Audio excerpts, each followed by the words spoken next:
Hello दोस्तों, good morning. मेरा नाम धीरज और आप देख रहे हैं धीरज सीटेट एकेडमी। तो चलिए आज हम लोग सेट नंबर 9 की ओर चलते हैं। अगर अभी तक आप हमारा सेट 1 से लेकर 8 तक नहीं देखे हैं तो जल्दी से जाइए यूट्यूब चैनल पे, आप वहाँ पे प्लेलिस्ट खोजिए। प्लेलिस्ट एक बना हुआ है आपका, ठीक है। सबसे फर्स्ट में ही होगा आपका क्लास 9 10 सामाजिक विज्ञान, ठीक है, बीपीएससी टीआरई 3। और वहाँ पे जाके आप 1 से लेकर 8 तक हमारा सेट को देख सकते हैं। अगर आप चाहते हैं कि खुद से मतलब सेट बनाना तो हमारा टेलीग्राम ग्रुप में जाइए, वहाँ पे आपका फिर सारा का सारा पीडीएफ भेज दिया गया है टेलीग्राम ग्रुप में, वहाँ से भी आप लोग उसको बना सकते हैं। दूसरी बात और सबसे इम्पोर्टेंट बात कि इस बुक का जो बुक आप देख रहे हैं, ठीक है, आइए आपको हम पहले दिखाते हैं। चलिए, तो ये जो बुक आप देख रहे हैं, इस बुक का हम जब जैसे ही 12 सेट हम लोग का कंप्लीट हो जाएगा तो उसके बाद हम क्या करने वाले हैं कि हर सब्जेक्ट का चार सब्जेक्ट है आपका, history, geography, economics, political science.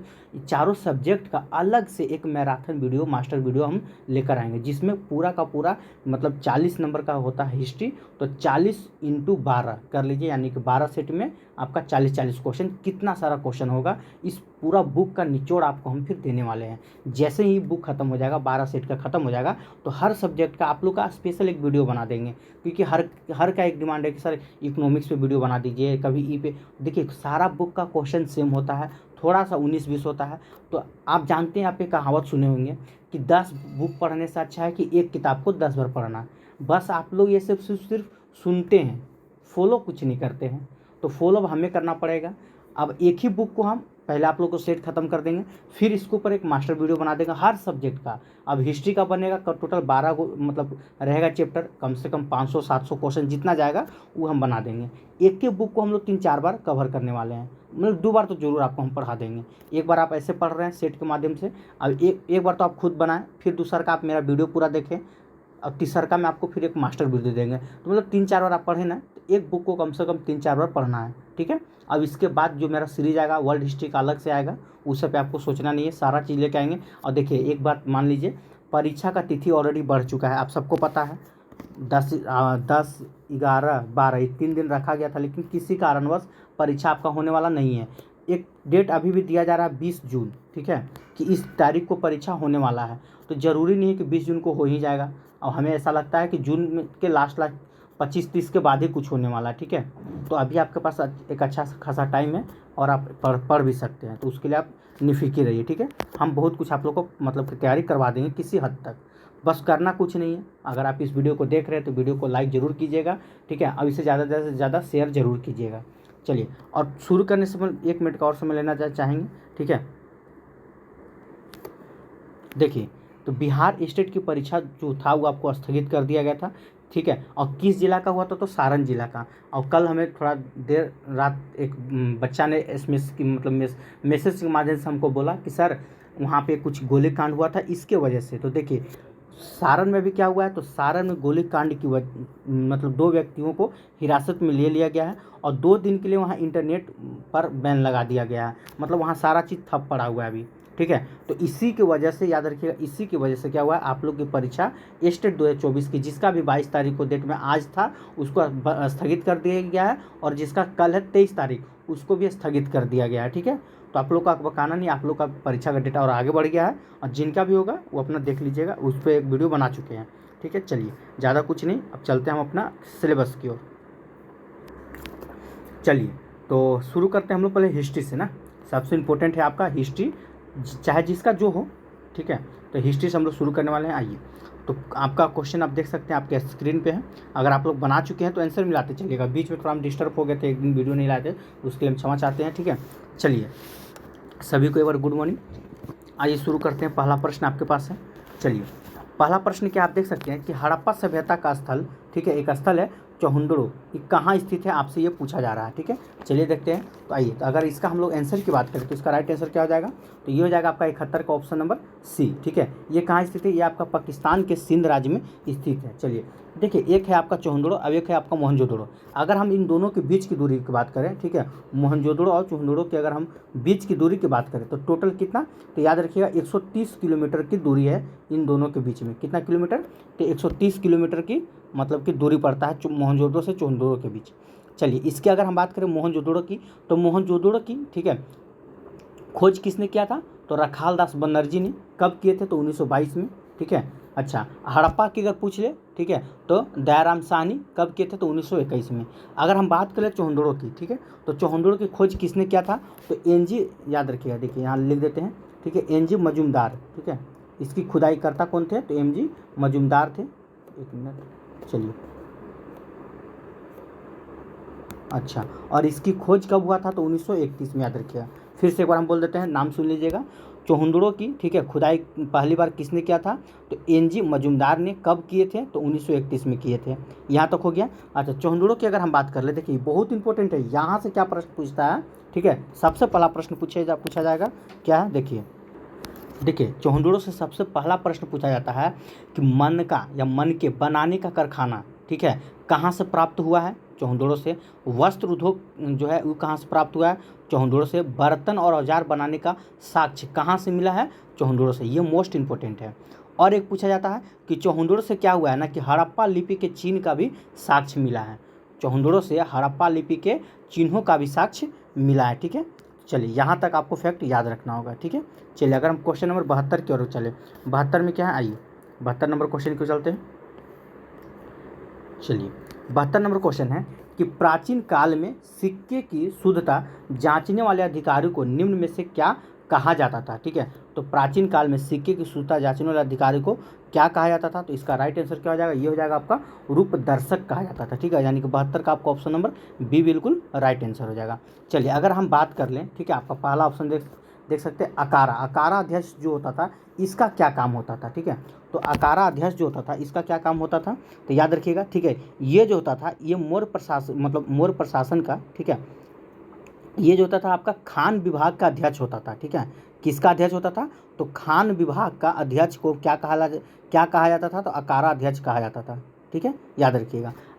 अगर बात करें ऑप्शन नंबर सी की, ठीक है, विविधता अध्यक्ष, ये क्या होते थे, तो याद रखिएगा, ये जो होते थे, ये चारागाह क्षेत्र का अध्यक्ष होते थे। देखिए, लिख देते हैं, ठीक है, ये क्या होते थे, तो ये चारागाह, ठीक है, चारागाह क्षेत्र के अध्यक्ष होते थे। कौन, विविधता अध्यक्ष जो होते थे, इनका ये काम था देख रेख करना।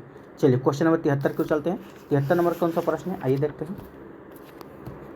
चलिए, 73 नंबर आपके स्क्रीन पे है, कहा जा रहा है, देखिए, दिल्ली टोपरा स्तंभ लेख मूल रूप से निम्न में से किस प्राचीन भारतीय शासक का है, ठीक है। तो ये किस भारतीय शासक का है, तो याद रखिए, ये आपका अशोक का, ठीक है, ये आपका अशोक का मतलब शासक का है, सम्राट हैं अशोक। इनके बारे में एक चीज़ याद रखिएगा, ये जो है ना आपका दिल्ली का जो टोपरा स्तंभ लेख है, ये अशोक का सबसे प्रसिद्ध स्तंभ लेख है, ठीक है। ये मोस्ट इंपॉर्टेंट, ये पूछता है कि अशोक का सबसे प्रसिद्ध स्तंभ लेख कौन सा है, तो दिल्ली का टोपरा स्तंभ लेख, ठीक है।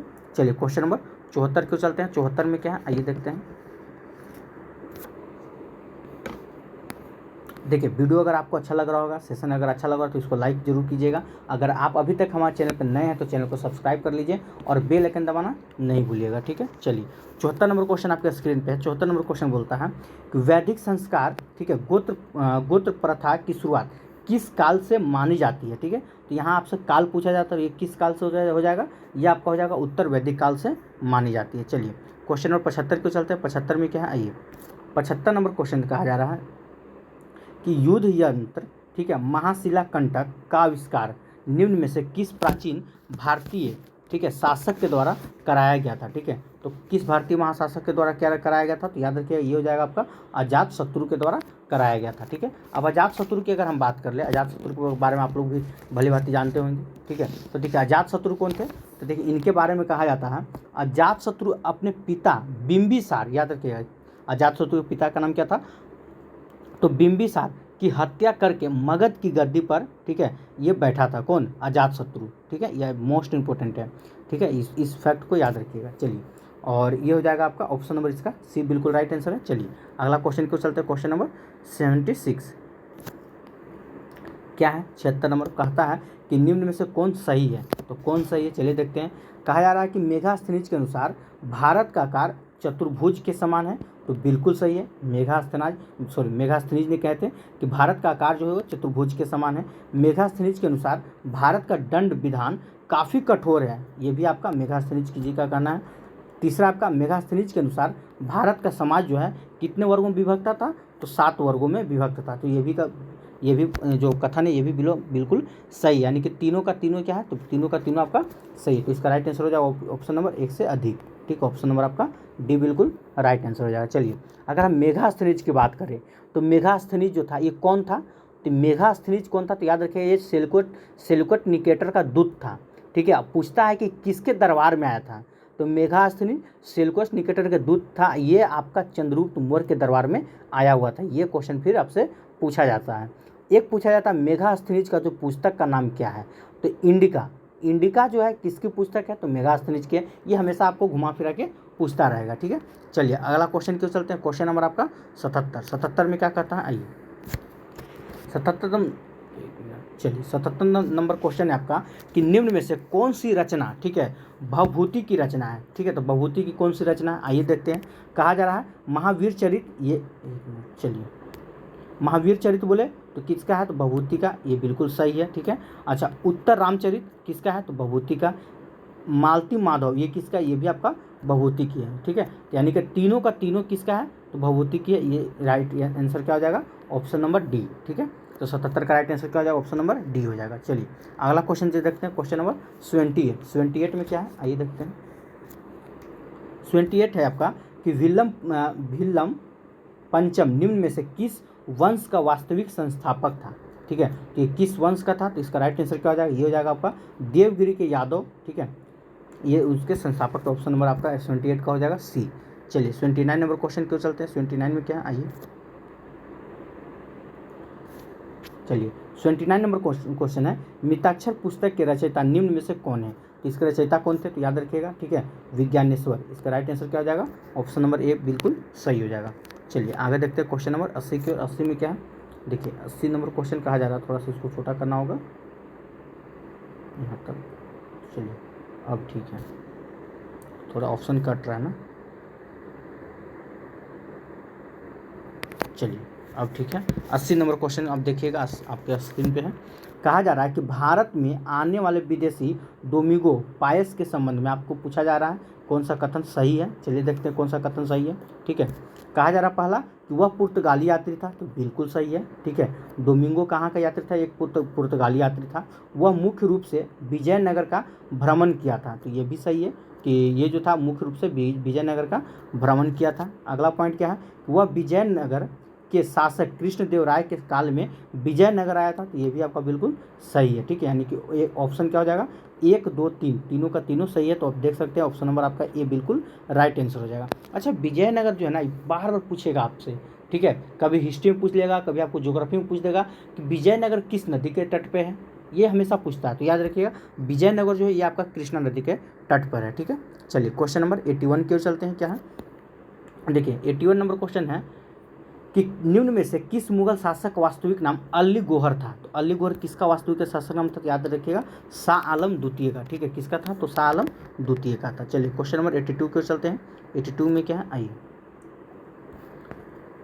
82 बोलता है कि हुमायूं दिल्ली सल्तनत किस वंश का शासक था। ये मोस्ट इंपॉर्टेंट है, इसको एकदम VVI कर दीजिएगा। ठीक है, इसको क्या करना है, इसको VVI कर दीजिएगा। देखिए ये बहुत बार पूछा हुआ है, इसको आप लोग अच्छा से याद कीजिएगा। देखिए हम आपको सारा चीज़ लिख देते हैं। ठीक है, देखिए सबसे पहले अगर हम बात कर ले हुमायूं दिल्ली सल्तनत किस वंश का शासक था, तो याद रखिएगा ये आपका, ठीक है, दिल्ली किस वंश पूछा ना, ये आपका हो जाएगा ऑप्शन नंबर सी, ये तुगलक वंश का, ठीक है, एक शासक था। अच्छा, और अगर हम इस पर बात करें, देखिए सबसे पहले देखिए कि दिल्ली सल्तनत पे ना अगर हम बात कर ले कि दिल्ली सल्तनत में कितने वंशों ने शासन किया, ठीक है, तो ये हो जाएगा आपका 5 वंशों ने। ठीक है, कौन कौन, तो पहला हो जाएगा, देखिए यहाँ पे आपको लिखा हुआ है, इसी पे हम बता देते हैं। पहला नंबर पे आप रखिएगा गुलाम वंश को। ठीक है, दूसरा नंबर पे खिलजी वंश को। ठीक है, तीसरा पे कौन था, तीसरा पे था आपको हो जाएगा तुगलक वंश। ठीक है, चौथा पे कौन है, तो चौथा पे आप याद रखिएगा सैयद वंश। ठीक है, चौथा पे हो जाएगा आपका सैयद वंश। पाँचवा पे अगर पूछे, पाँचवा पे तो याद रखिएगा लोधी वंश। ठीक है, ये हो गया आपका 5 ऐसे शासक थे जो दिल्ली सल्तनत मतलब कि शासन किए थे। अब इस सब की हम एक बार कार्यकाल की बात कर लेते हैं, मोस्ट इंपॉर्टेंट है। अगर हम बात करें शुरू होता आपका गुलाम वंश से, तो गुलाम वंश कब से कब तक था, जिसके संस्थापक आपका कुतुबुद्दीन ऐबक थे। तो गुलाम वंश कभी पूछे तो याद रखिएगा 1206 से लेके 1290 तक जो शासन किए थे। ठीक है, किस वंश का था, तो गुलाम वंश का। इसके बाद कौन आते हैं, गुलाम वंश के बाद अगर हम चर्चा करें तो खिलजी वंश। खिलजी वंश कब से कब तक, तो 1290 से लेके, ठीक है, 1320 तक। ठीक है। किसका शासन था? तो खिलजी वंश का। अब इसके बाद अगर हम आते हैं तो किसका है? तुगलक वंश की अगर हम बात करें तो तुगलक वंश कब से कब तक? तो 1320 से लेके 1414 तक, ठीक है। किसका शासन था? तो तुगलक वंश का। यहाँ तक हो गया, ओके। चलिए अब इसको थोड़ा सा हम साफ करके, आपको दो और बचे हुए हैं, सैयद वंश और लोधी वंश। अगर हम बात कर ले, इसको थोड़ा सा मिटाते हैं, आप नोट कर लिए तो, नहीं तो स्क्रीनशॉट कर लीजिएगा। चलिए अगर हम बात कर ले, ठीक है, सैयद वंश का और कौन बचे? लोधी वंश। तो सैयद वंश कब से कब तक? इसका भी शासनकाल याद रखिएगा, 1414 से लेके, ठीक है, 1451 तक था आपकी सैयद वंश। अगर लोधी वंश की बात करें, अब देखिए लोधी वंश में 3 शासक थे, ठीक है। आप इब्राहिम लोधी, बहलो लोधी और एक और थे, और एक और नाम थे उनका, थोड़ा भूल रहे हैं। 3 लोग शासन के। अब उसके अंदर जाएंगे तो उन लोगों का कार्यकाल भी बता सकते हैं, लेकिन उतना अंदर नहीं अभी जाना है, ठीक है। क्वेश्चन के हिसाब से उतना अंदर नहीं जाना है, आपको यहीं तक रखना चाहते हैं हम। लोधी वंश की अगर जब भी बात कीजिए, इसका शासन कब से कब तक? तो 1451 से लेकर 1556 तक, ठीक है, सॉरी 1526 तक किसका शासन था? तो लोधी वंश का था, ठीक है। चलिए ये हो गया आपका यहाँ तक। चलिए तो इसको आप नोट कर लीजिएगा। अब इसका राइट आंसर क्या हो गया? 82 का। तो ऑप्शन नंबर, ठीक है, बता देते हैं, ऑप्शन नंबर आपका सी बिल्कुल राइट आंसर हो गया, तुगलक वंश, ठीक है। आइए अगला क्वेश्चन की ओर चलते हैं, क्वेश्चन नंबर 83 की ओर। देखिए 83 में क्या कहता है? 83 है कि मोहम्मद बिन तुगलक ने किस वर्ष अपनी राजधानी दौलताबाद से, ठीक है, पुनः, पुनः का मतलब समझते हैं, देखिए बताते हैं, दौलताबाद से पुनः दिल्ली लाने का आदेश दिया। पुनः का मतलब हो कि जब आप एक बार वही काम किए हैं और दूसरा फिर से वही काम को दोहराया जा रहा है, तो बोलते हैं पुनः से, रिपीट करो, वही चीज़ है। तो देखिए सबसे पहले यहाँ पे एक फैक्ट याद रखिएगा, ठीक है। यहाँ पे क्या था कि देखिए मोहम्मद बिन तुगलक ने, ठीक है, इसका पहले आंसर देख लीजिए, जिसका राइट आंसर हो जाएगा आपको ऑप्शन नंबर सी, ठीक है। 1335 ईस्वी में मोहम्मद बिन तुगलक ने अपनी राजधानी दौलताबाद से कहाँ लाए? दिल्ली लाने का आदेश दिया, पुनः। यानी कि पहले जो था ये, पहले अगर हम बात कर लें, ठीक है, तो पहले क्या था? तो मोहम्मद बिन तुगलक जो थे, ठीक है, इन्होंने 1327 की अगर हम बात कर रहे हैं, कब? 1327 की। तो मोहम्मद बिन तुगलक ने 1327 ईस्वी में अपनी राजधानी जो था दिल्ली से, ध्यान सुनिएगा, दिल्ली से कहाँ ले गए थे? तो देवगिरी। देवगिरी को हम दौलताबाद कहते हैं। सबसे पहली बात, देवगिरी को हम क्या बोलते हैं? दौलताबाद कहते हैं। तो मोहम्मद बिन तुगलक ने अपनी राजधानी दिल्ली से दौलताबाद ले गया 1327 में, ठीक है। अब वहाँ उसको क्या हुआ, नहीं जमा, क्या नहीं हुआ, मतलब कुछ भी हो सकता प्रॉब्लम। तो वो फिर क्या किया कि पुनः वो आदेश देता है 1335 में। आदेश में क्या कहता है कि अब हमारी राजधानी दौलताबाद से कहाँ आएगा? पुनः दिल्ली लाने का आदेश देता है, ठीक है। कौन? मोहम्मद बिन तुगलक ने, ठीक है। चलिए यहाँ से क्वेश्चन फिर आपसे पूछा जाएगा, मोहम्मद बिन तुगलक यानी तुगलक से, ठीक है, कि तुगलक वंश के प्रथम शासक कौन थे? तो गयासुद्दीन तुगलक, ठीक है, ये आपका प्रथम शासक थे, ठीक है। और इसका जब ये मृत्यु होता है तो इनके बाद इनका मतलब पुत्र बैठता है जूना खां, जिसको अब मोहम्मद बिन तुगलक का नाम पूछ देता है कभी कभी। तो मोहम्मद बिन तुगलक का नाम क्या था? तो जूना खां, ठीक है।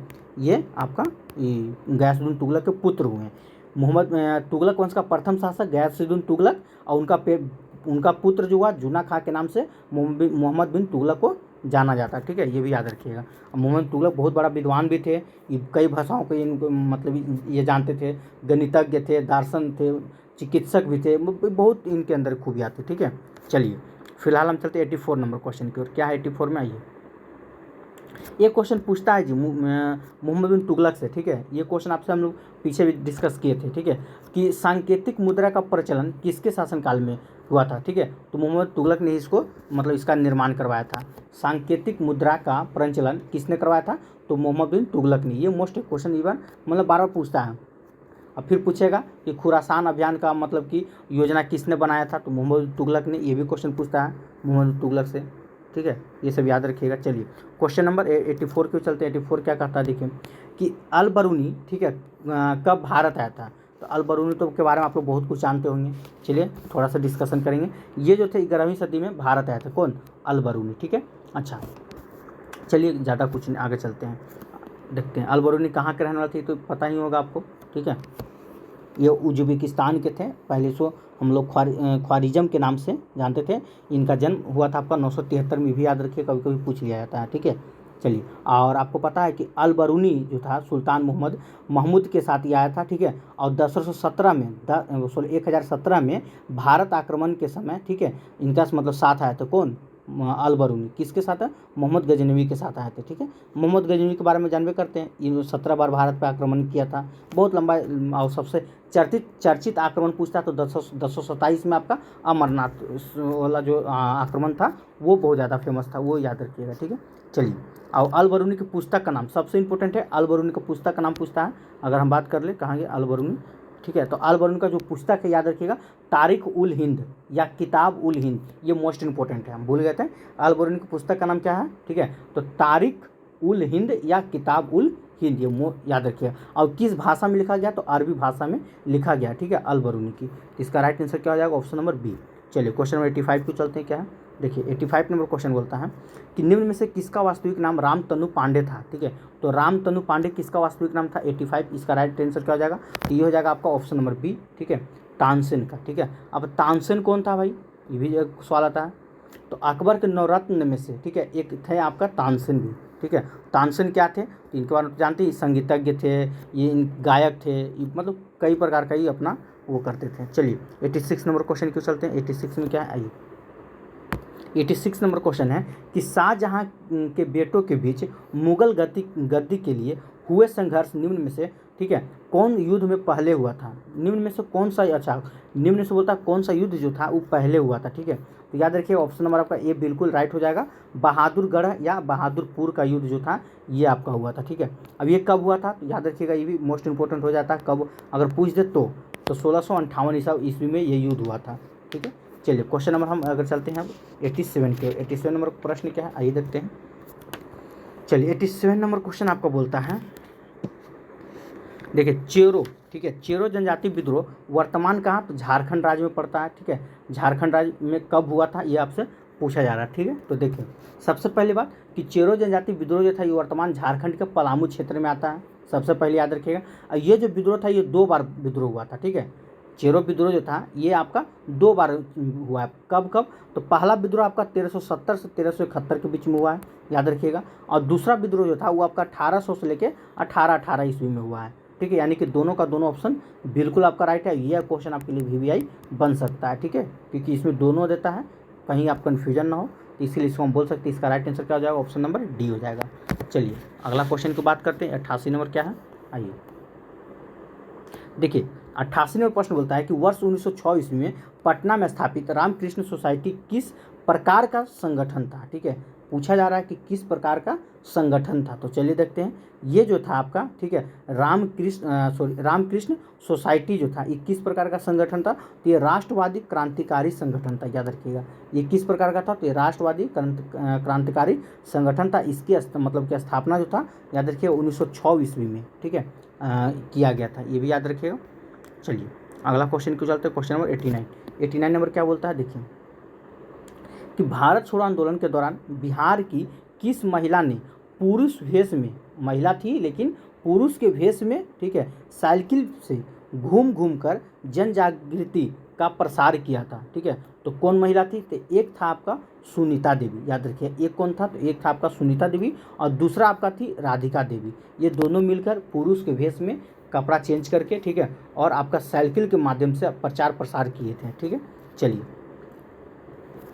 क्वेश्चन नंबर 90 क्यों चलते हैं। 90 में क्या है, ये आपको मिलान करना है, ये तो बहुत ईजी है।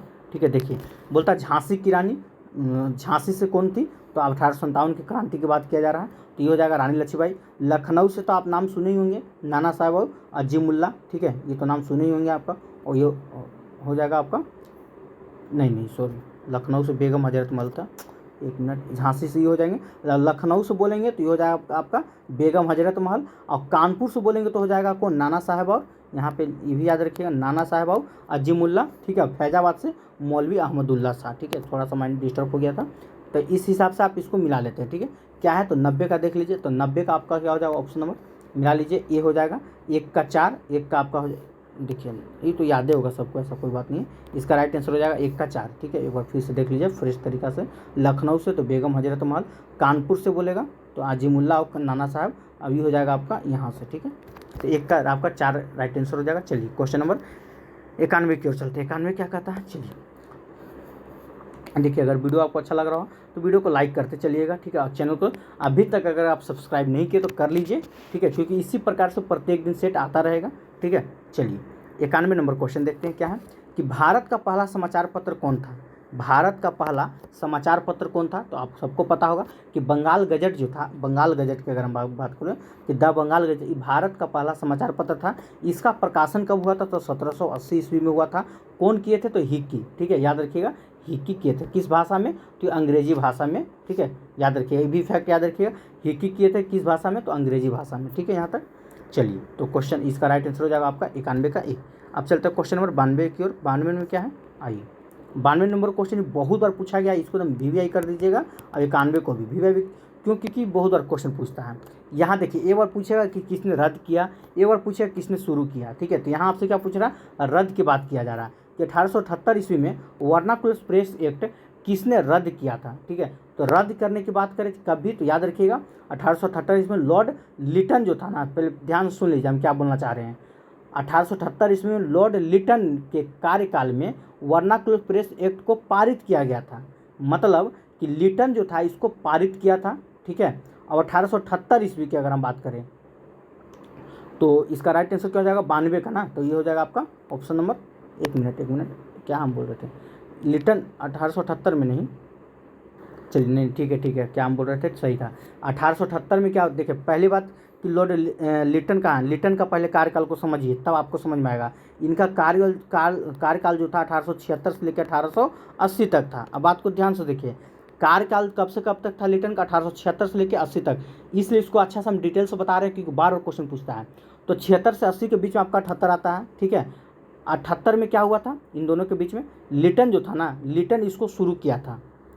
थोड़ा सा यहाँ तो फॉल्ट है, ठीक है, क्योंकि 78 में नहीं, इसको रिपन जो था ना, रिपन इसको रद्द किया था। यहाँ पे थोड़ा सा 78 है, यहाँ पे थोड़ा फॉल्ट, मतलब शुरू जब भी पूछे तो याद रखिएगा लिटन ने शुरू किया था और इसको समाप्त किसने किया, रद्द किसने किया था, ठीक है। तो ये आपका लॉर्ड रिपन ने किया था। कब किया था, तो उसका भी डेट याद रखिएगा 1882 में, ठीक है। लेकिन यहाँ रद्द करके यहाँ 1878 लिख दिया ना, इसमें थोड़ा सा हमको फॉल्ट है, या ये बताना चाह रहा होगा कि 1878 ईस्वी का, हाँ ठीक है, कहाँ पे ध्यान दीजिए, 1878 ईस्वी का वर्नाकुलर प्रेस एक्ट को किसने रद्द किया, तो लॉर्ड रिपन। किसने इसको शुरू किया, तो लॉर्ड लिटन। इसके शासनकाल में 1876 से लेकर 1880 तक, ठीक है, किसका शासनकाल था, लॉर्ड लिटन का। और लॉर्ड रिपन की बात करें तो 1880 से लेकर 1884 तक किसका शासनकाल था, लॉर्ड रिपन का। और यही क्वेश्चन आपसे एक क्वेश्चन थोड़ा घुमा के पूछा था बीपीएससी तैयारी 2 में, ठीक है, तैयारी 2 में पूछा गया था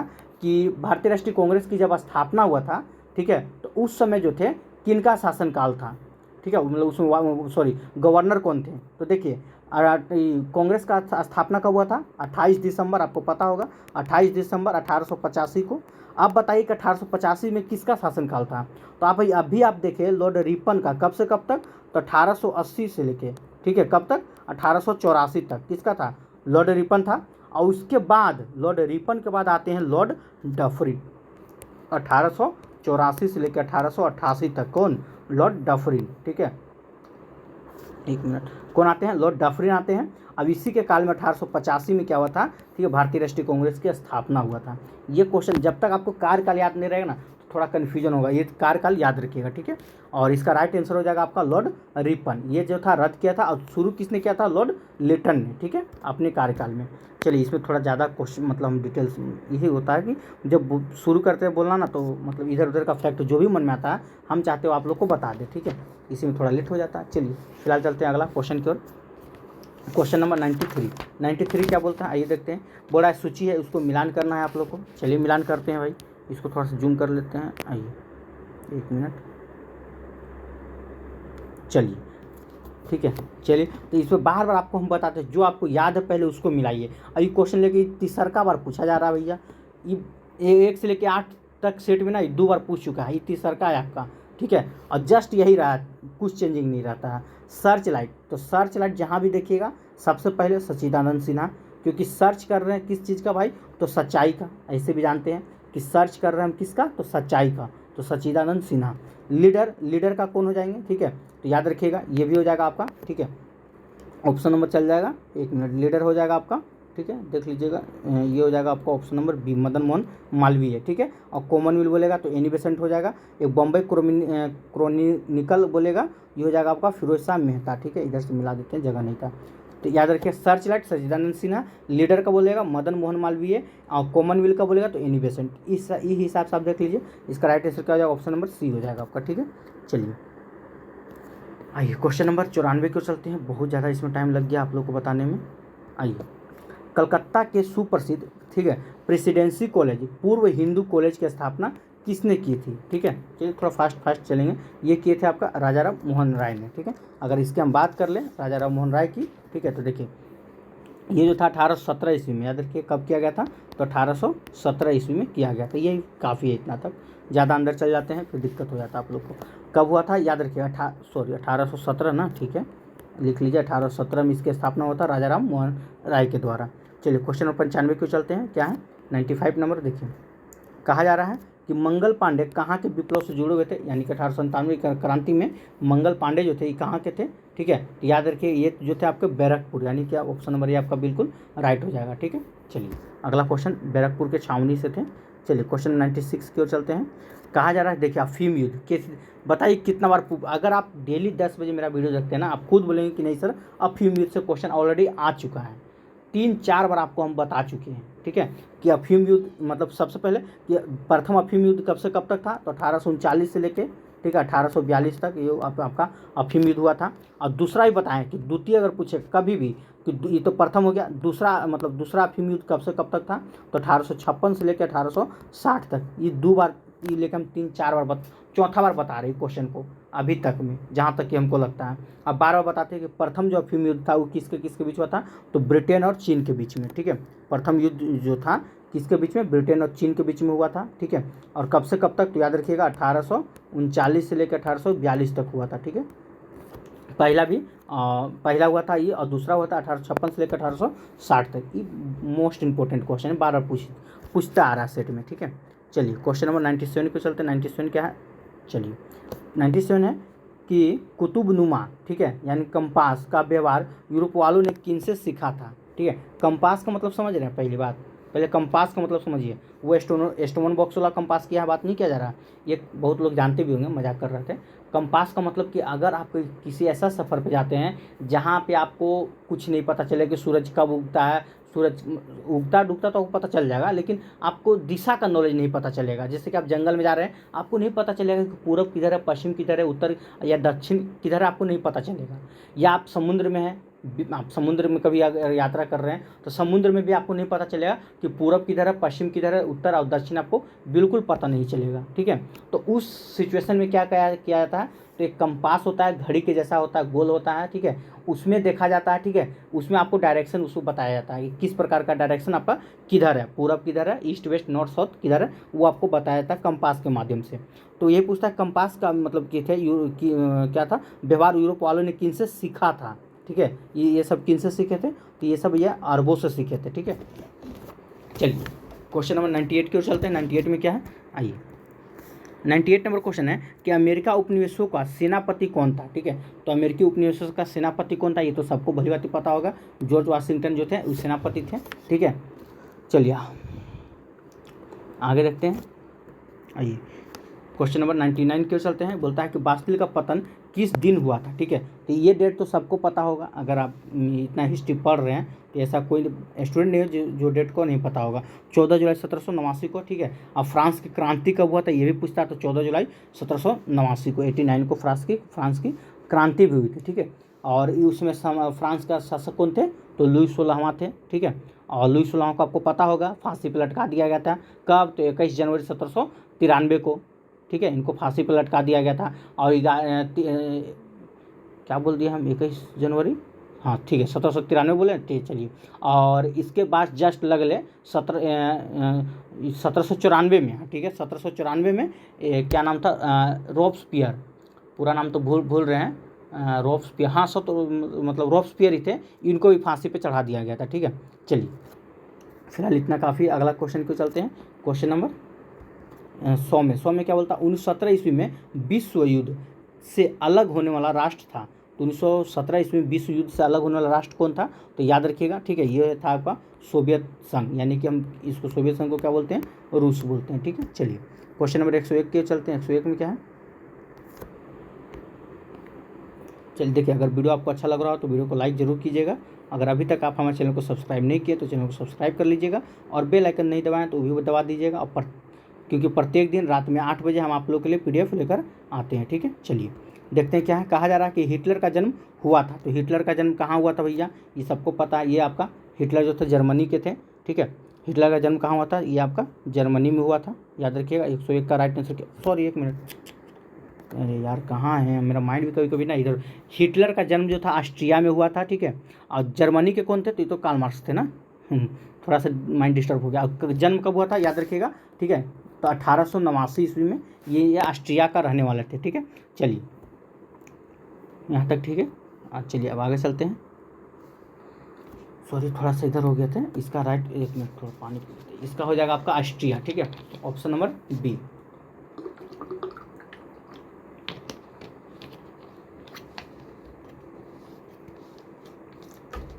चलिए क्वेश्चन नंबर 102 की ओर चलते हैं।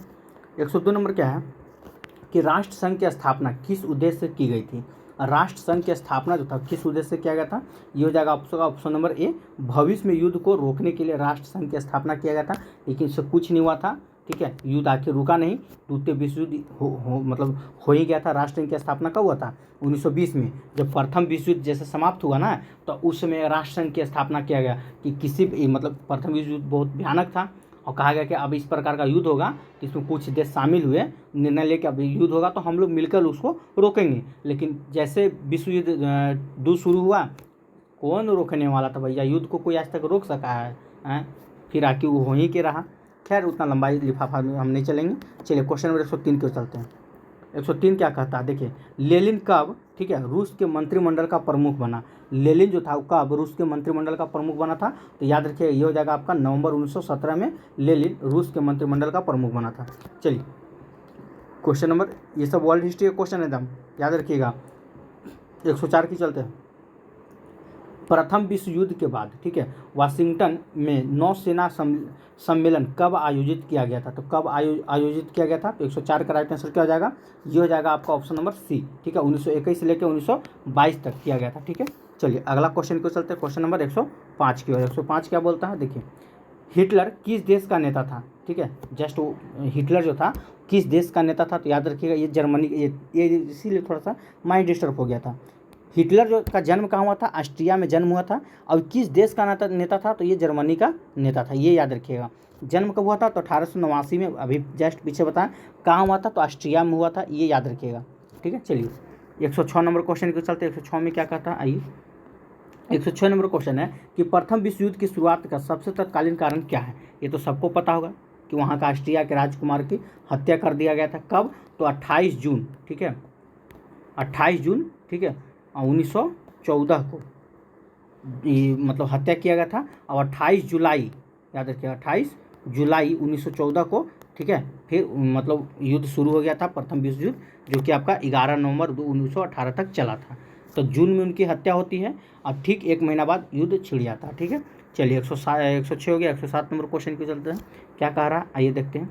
107 नंबर है कि 1938 ईस्वी के माह में, ठीक है, म्यूनिख सम्मेलन से निम्न में से क्या स्पष्ट रूप से रोका गया है, ठीक है। तो क्या है, तो ये हो जाएगा आपका ऑप्शन नंबर, ठीक है, ऑप्शन नंबर ए हो जाएगा, चेकोस्लोवाकिया पर जर्मनी का आक्रमण, ठीक है। ऑप्शन नंबर ए आपका बिल्कुल राइट आंसर हो जाएगा। चलिए अगला क्वेश्चन को चलते हैं। क्वेश्चन नंबर 108 की ओर। 108 क्या है, आइए 108 नंबर क्वेश्चन है कि द्वितीय विश्व युद्ध शुरू होने का तत्कालीन कारण क्या था। देखिए प्रथम का तो देख लिए, ऑस्ट्रिया के राजकुमार की हत्या किया गया था। और द्वितीय क्या था, तो द्वितीय जो था जर्मनी के द्वारा पोलैंड पे आक्रमण कर दिया गया था। तो जर्मनी के नेता कौन थे, तो अभी जस्ट आप पढ़े, जर्मनी के नेता आपके कौन थे, हिटलर थे। तो हिटलर के द्वारा पोलैंड पे क्या किया गया, आक्रमण किया गया था। इसकी वजह से द्वितीय विश्व युद्ध की शुरुआत होती है। अब पूछता है द्वितीय विश्व युद्ध कब हुआ था, तो 1 सितंबर, याद रखिएगा 1 सितंबर, ठीक है, 1939 को हुआ था। और कब तक चला, तो 2 सितंबर, 1 सितंबर और 2 सितंबर 1945 तक चला था, ठीक है।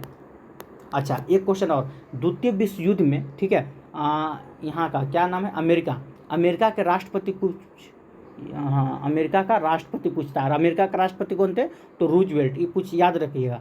पूछता द्वितीय विश्व युद्ध में अमेरिका के राष्ट्रपति कौन थे, तो रूजवेल्ट थे। और प्रधानमंत्री कौन थे, इंग्लैंड का, हाँ इंग्लैंड का प्रधानमंत्री पूछेगा, ठीक है, तो विंस्टन चर्चिल थे। ये 2 फैक्ट याद रखिएगा, ठीक है। चलिए 108 हो गया। 109 नंबर क्वेश्चन को चलते हैं। 109 क्या है, देखिए कि अमेरिका के द्वारा जापान के हिरोशिमा शहर पर किस स्थिति को परमाणु बम से हमला किया गया था। देखिए यहाँ पे आपको सिर्फ हिरोशिमा शहर पर पूछा जा रहा है। जब हिरोशिमा पर बोलेगा तो याद रखिएगा 6 अगस्त 1945 में हिरोशिमा पे फेंका गया था, ठीक है। और जब पूछेगा नागासाकी पे कब फेंका गया था तो 9 अगस्त, ठीक है। नागासाकी बोलेगा तो 9 अगस्त और हिरोशिमा बोलेगा तो 6 अगस्त, ठीक है। चलिए 110 नंबर क्वेश्चन देखते हैं। आज का लास्ट क्वेश्चन है हिस्ट्री का। एक महान नेता डॉक्टर सन्यात सेन का संबंध निम्न में से किस देश से है। तो किस देश से है, अगर आप हिस्ट्री का वीडियो देख रहे हैं तो इसका आंसर बताना आप लोग का फर्ज है, हम कमेंट बॉक्स में जरूर देखेंगे, ठीक है। चलिए आप लोग आंसर बताइए, थोड़ा सा हम पानी पी लेते हैं, ठीक है। इसका आंसर क्या होगा आप लोग को बताना है। चलिए यहाँ से हम लोग शुरू करते हैं ज्योग्राफी। आइए, चलिए ज़्यादा समय आपका नहीं लेंगे क्योंकि बहुत ज़्यादा ले लिया हम हिस्ट्री में ही। इधर से हम लोग जल्दी जल्दी फास्ट एकदम करेंगे, ठीक है। आइए देखिए कहा जा रहा है, देखिए हमारे पास क्या है ना, चारों सब्जेक्ट है, ठीक है। उधर से आपका 70 नंबर वो है। अब यही 1 घंटा 20 मिनट का टाइम रहता है तो प्रेशर ज़्यादा रहता है, ठीक है। तो मतलब ज़्यादा आपको हम डिस्कस नहीं कर सकते हैं, ज़्यादा आप फैक्ट बता नहीं सकते हैं और ज़्यादा इधर उधर की हम बात कर नहीं सकते हैं, ठीक है। तो बाकी आप खुद समझदार हैं, क्योंकि अगर हमको पास रहता है कि 40 मिनट है, 40 क्वेश्चन है, 1 घंटा 1.5 घंटा, तो उसी पर डिस्कशन करते रहते हैं, ठीक है। लेकिन हम चाहते हैं कम समय में ज़्यादा कंटेंट आपको देना, ठीक है। चलिए तो शुरू करते हैं ज्योग्राफी। क्या कह रहा है, ठीक है। विजयवाड़ा शहर किस नदी के तट पर स्थित, अभी जस्ट पीछे ही बताए थे आप लोग को हम, विजयवाड़ा यानी विजयनगर के, तो किस नदी के तट पर, तो याद रखिए कृष्णा नदी, बोले भी थे आप लोग को, याद रखिएगा कृष्णा नदी के तट पर है। ये पूछता है, बार बार बोलते हैं, ठीक है। इसको भी कर दीजिएगा, ये यानी कि उपयुक्त में से इनमें से कोई नहीं, ठीक है। चलिए अगला क्वेश्चन को चलते हैं। क्वेश्चन नंबर आपका 72 क्या कहता है, देखिए 72 नंबर क्वेश्चन है, ठीक है। ओंटारियो झील कहाँ है। तो ओंटारियो झील जो है किस मतलब कि कहाँ पे है, तो याद रखिएगा ये आपका कनाडा और यूएसए दोनों में आता है, ठीक है। तो इसका राइट आंसर हो जाएगा ऑप्शन नंबर 1 से अधिक। चलिए क्वेश्चन नंबर 73 को चलते हैं। 73 क्या बोलता है, ठीक है, कि ऑकलैंड किस देश का बंदरगाह शहर है, ठीक है। तो ऑकलैंड जो है किस देश का बंदरगाह शहर है, तो याद रखिएगा न्यूजीलैंड का। किस देश का है, तो न्यूजीलैंड का बंदरगाह शहर है। अगला क्वेश्चन को चलते हैं। क्वेश्चन नंबर 74 क्या बोलता है, देखिए 74 नंबर क्वेश्चन है कि टकला मकान मरुस्थल कहाँ है। टकला मकान मरुस्थल कहाँ है, तो याद रखिएगा ये आपका चीन में है।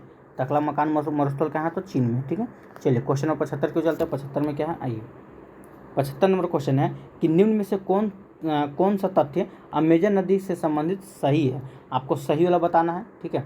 तो क्या हो जाएगा इसका, याद रखिए 1 से अधिक हो जाएगा, ऑप्शन नंबर आपका डी हो जाएगा। चलिए 76 नंबर क्वेश्चन को चलते हैं। 76 में क्या है, ठीक है, सिंध नदी, ठीक है, किस देश की नदी है। तो सिंध नदी किस देश की नदी है, तो याद रखिए ये आपकी फ्रांस की नदी है, ठीक है। चलिए क्वेश्चन नंबर 77 को चलते हैं। 77 में क्या है, आइए 77 नंबर प्रश्न बोला जा रहा है कि दक्षिण अफ्रीका देश की सीमा निम्न में से किन देशों से मिलती है। तो किन देशों से मिलती है, तो याद रखिएगा आपका ऑप्शन नंबर बी हो जाएगा, नामिबिया बोत्सवाना, ठीक है, दोनों से मिलती है। ऑप्शन नंबर आपका बी बिल्कुल राइट आंसर हो जाएगा। चलिए 78 नंबर क्वेश्चन को चलते हैं। 78 में क्या है, 78 नंबर प्रश्न बोलता है कि विषुवतीय जलवायु प्रदेश का विस्तार निम्न में से कहाँ है। तो कहाँ है, देखिए अमेजन बेसिन में है, बिल्कुल सही है। कांगो बेसिन में तो बिल्कुल सही है। दक्षिण पूर्वी एशियाई द्वीप में तो बिल्कुल सही है, यानी कि उपयुक्त में से 1 से अधिक इसका राइट आंसर हो जाएगा। चलिए क्वेश्चन नंबर 79 की ओर चलते हैं। क्या देखिए कहा जा रहा है कि सुंदरी वनस्पति से संबंधित सही तथ्य की पहचान करना। चलिए पहचान करते हैं। तो यह भारत के पूर्वी डेल्टाओं में सबसे उत्तरी डेल्टा की वनस्पति है, तो बिल्कुल सही है। आगे बोलता है यह जवारी वनस्पति है, तो ये गलती है भैया, यह जवारी वनस्पति नहीं, ये मैग्रो वनस्पति है, ठीक है। ये क्या है, ये आपका मैग्रो वनस्पति में आता है, यानी कि बी ऑप्शन गलत है। ये सख्त एवं टिकाऊ लकड़ी वाली वनस्पति होती है, बिल्कुल सही है, ये सख्त एवं टिकाऊ लकड़ी वाली वनस्पति होती है, ठीक है। चलिए अब इसी से आपका बनता है पलंग उलंग जो हो गया ना, उस टाइप का इससे भी बनता है। चलिए क्वेश्चन इसका राइट आंसर क्या हो जाएगा, 1 और 3 किस में देख सकते हैं आप, 1 और 3 कहाँ गया, मतलब कि 1 से अधिक, हाँ 1 3 नहीं दिया है तो आप मार सकते हैं 1 से अधिक। चलिए क्वेश्चन नंबर 80 क्यों चलते हैं। 80 में क्या कहता है, अगर आपको वीडियो अच्छा लग रहा होगा तो लाइक करते चलिएगा, उससे थोड़ा सा मनोबल बढ़ता है कि नहीं हमारे वीडियो को इतने लोग पसंद किए हैं, ठीक है। 40 50 60 70, देखिए ये हम नहीं करें कि मेरा लाइक 1000 2000 होना चाहिए, 100 200 होना चाहिए। बस आप देख रहे हैं, आप अपना काम कर दीजिए, ठीक है। बस दुनिया को छोड़िए, दुनिया क्या करेगी। आपको अगर अच्छा लगता है डेली का वीडियो डालना, डेली का रूटीन बना हुआ है, तो बस इसके लिए एक लाइक जरूर तो बनता है मेरे लिए ना, थोड़ा सा एक लाइक करते चलिएगा। चलिए आगे देखते हैं कि तारपीन का तेल निम्न में से किस वृक्ष से प्राप्त होता है। तो तारपीन का जो तेल है ना, ये आपका चीड़ नामक चीड़ नामक एक पेड़ है, वहाँ से आपका तारपीन का तेल प्राप्त किया जा सकता है। ठीक है, चलिए क्वेश्चन नंबर 81 को चलते हैं। 81 क्या है देखिए, कहा जा रहा है कि कंचनजंगा जैव मंडल आरक्षित क्षेत्र किस राज्य में अवस्थित है। तो 81 का राइट आंसर क्या हो जाएगा, ये हो जाएगा आपका सिक्किम। ठीक है, ऑप्शन नंबर सी बिल्कुल राइट आंसर हो जाएगा। चलिए क्वेश्चन नंबर 82 को चलते हैं। 82 में क्या है, आइए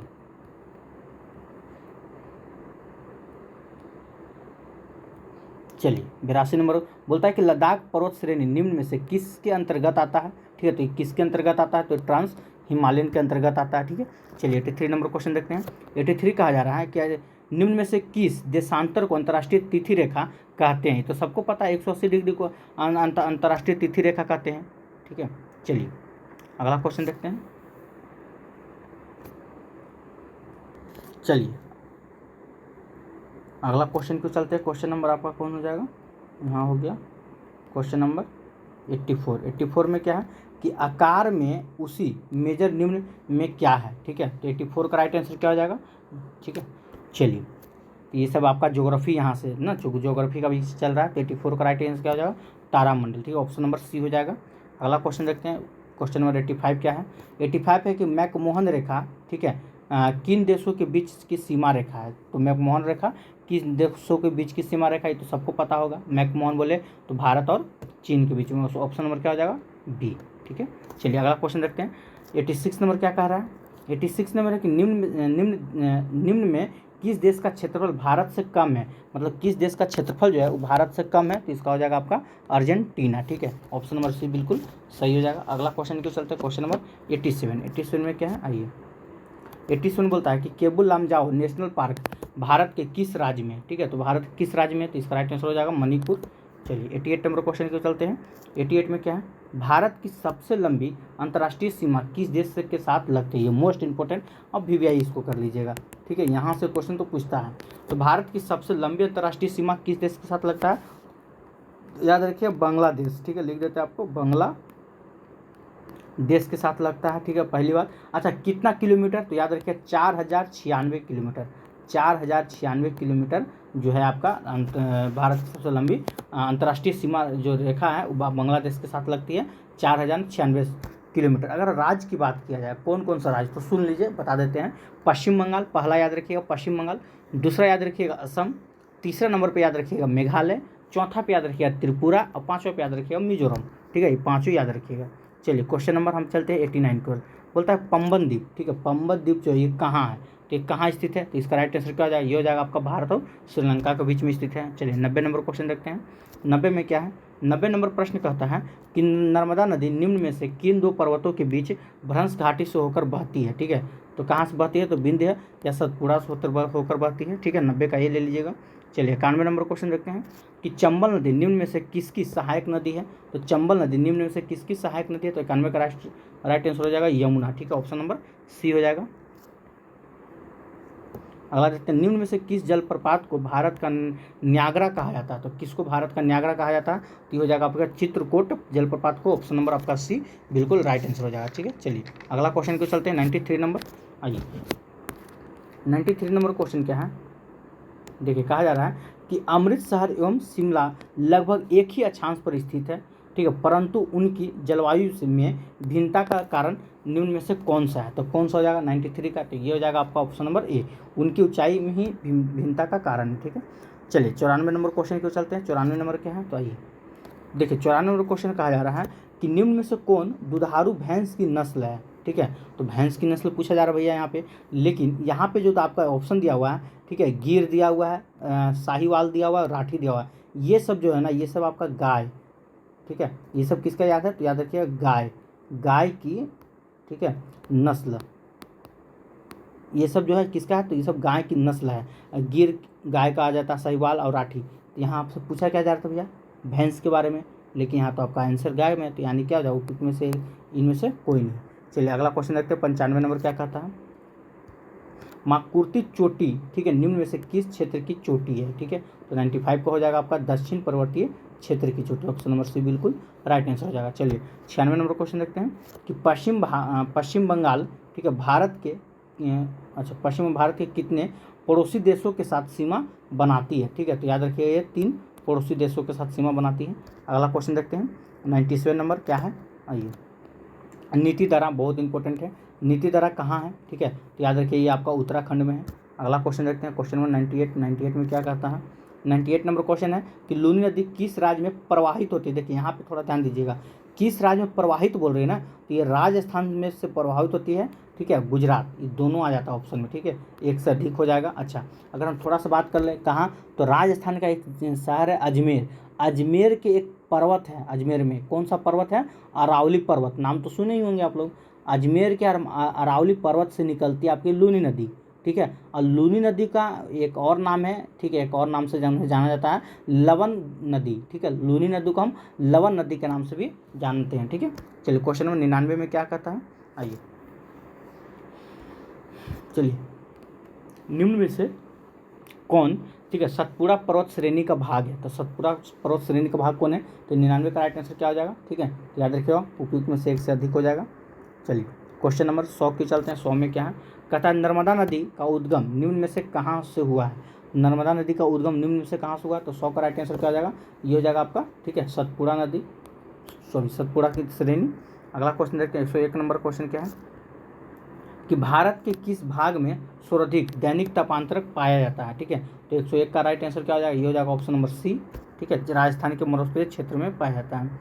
चलिए 102 नंबर क्वेश्चन देखते हैं। 102 में क्या कहता है कि भारत के किस राज्य में मानसून का आगमन सबसे पहले होता है। तो किस राज्य में मानसून का आगमन सबसे पहले होता है, तो ये हो जाएगा ऑप्शन नंबर आपका ई, मतलब इनमें से कोई नहीं।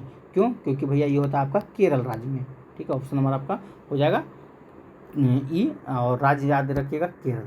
अगला क्वेश्चन देखते हैं, क्वेश्चन नंबर 103 क्या कहता है, आइए, कि कोपेन की जलवायु वर्गीकरण के तहत AW मतलब उष्णकटिबंधीय सवाना प्रकार की जलवायु भारत के किस क्षेत्र में मुख्य रूप से पाई जाती है, ठीक है, तो किस क्षेत्र में पाई जाती है, तो ये हो जाएगा आपका ऑप्शन नंबर ए, ठीक है, यानी कि ये जो है आपका कर्क वृत्त के दक्षिण में प्रायद्वीप भारत के अधिकांश भाग में पाया जाता है, ठीक है।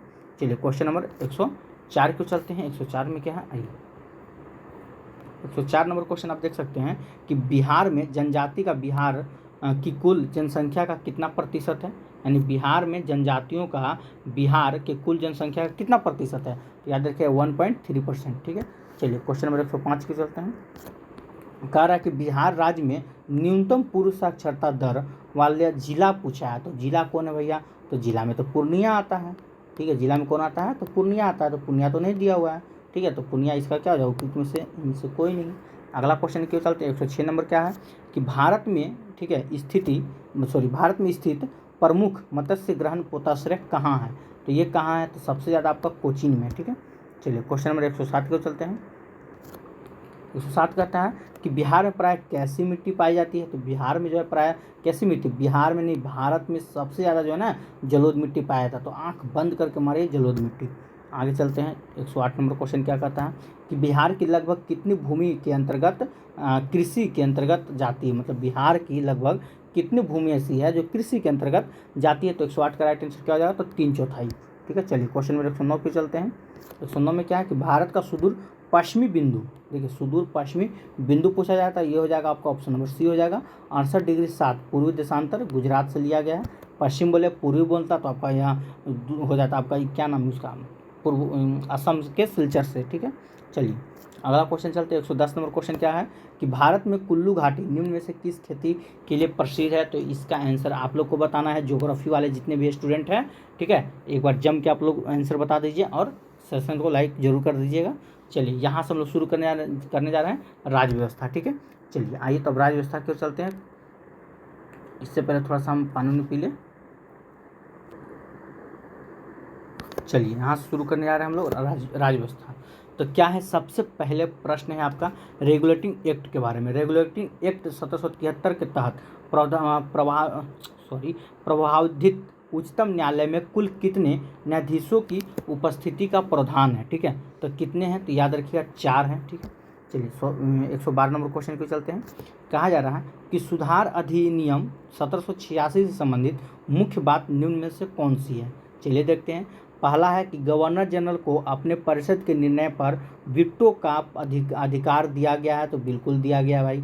गवर्नर जनरल को मुख्य सेनापति की शक्ति भी दी गई है, तो ये भी बात सही है।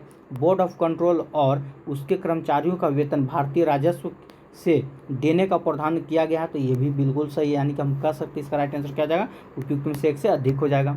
चलिए 113 नंबर क्वेश्चन क्यों चलते हैं। 113 में क्या कहता है, आइए 113 नंबर प्रश्न है कि निम्न में से किस अधिनियम द्वारा भारत द्वारा गवर्नर जनरल ऑफ बंगाल पद को, ठीक है, governor general India of India किया गया है एक, ठीक है। तो इसका देख लीजिएगा 113 का क्या हो जाएगा, ये हो जाएगा चार्टर एक्ट 1833 के तहत कहा गया है कि चार्टर एक्ट 1833 के तहत, ठीक है, गवर्नर जनरल ऑफ बंगाल के पद को गवर्नर जनरल ऑफ इंडिया किया गया है, उसके द्वारा बदल दिया गया है, ठीक है। और सबसे पहले किसको मतलब बने थे इसमें, कौन, तो लॉर्ड विलियम बेंटिंग, याद रखिएगा, ठीक है।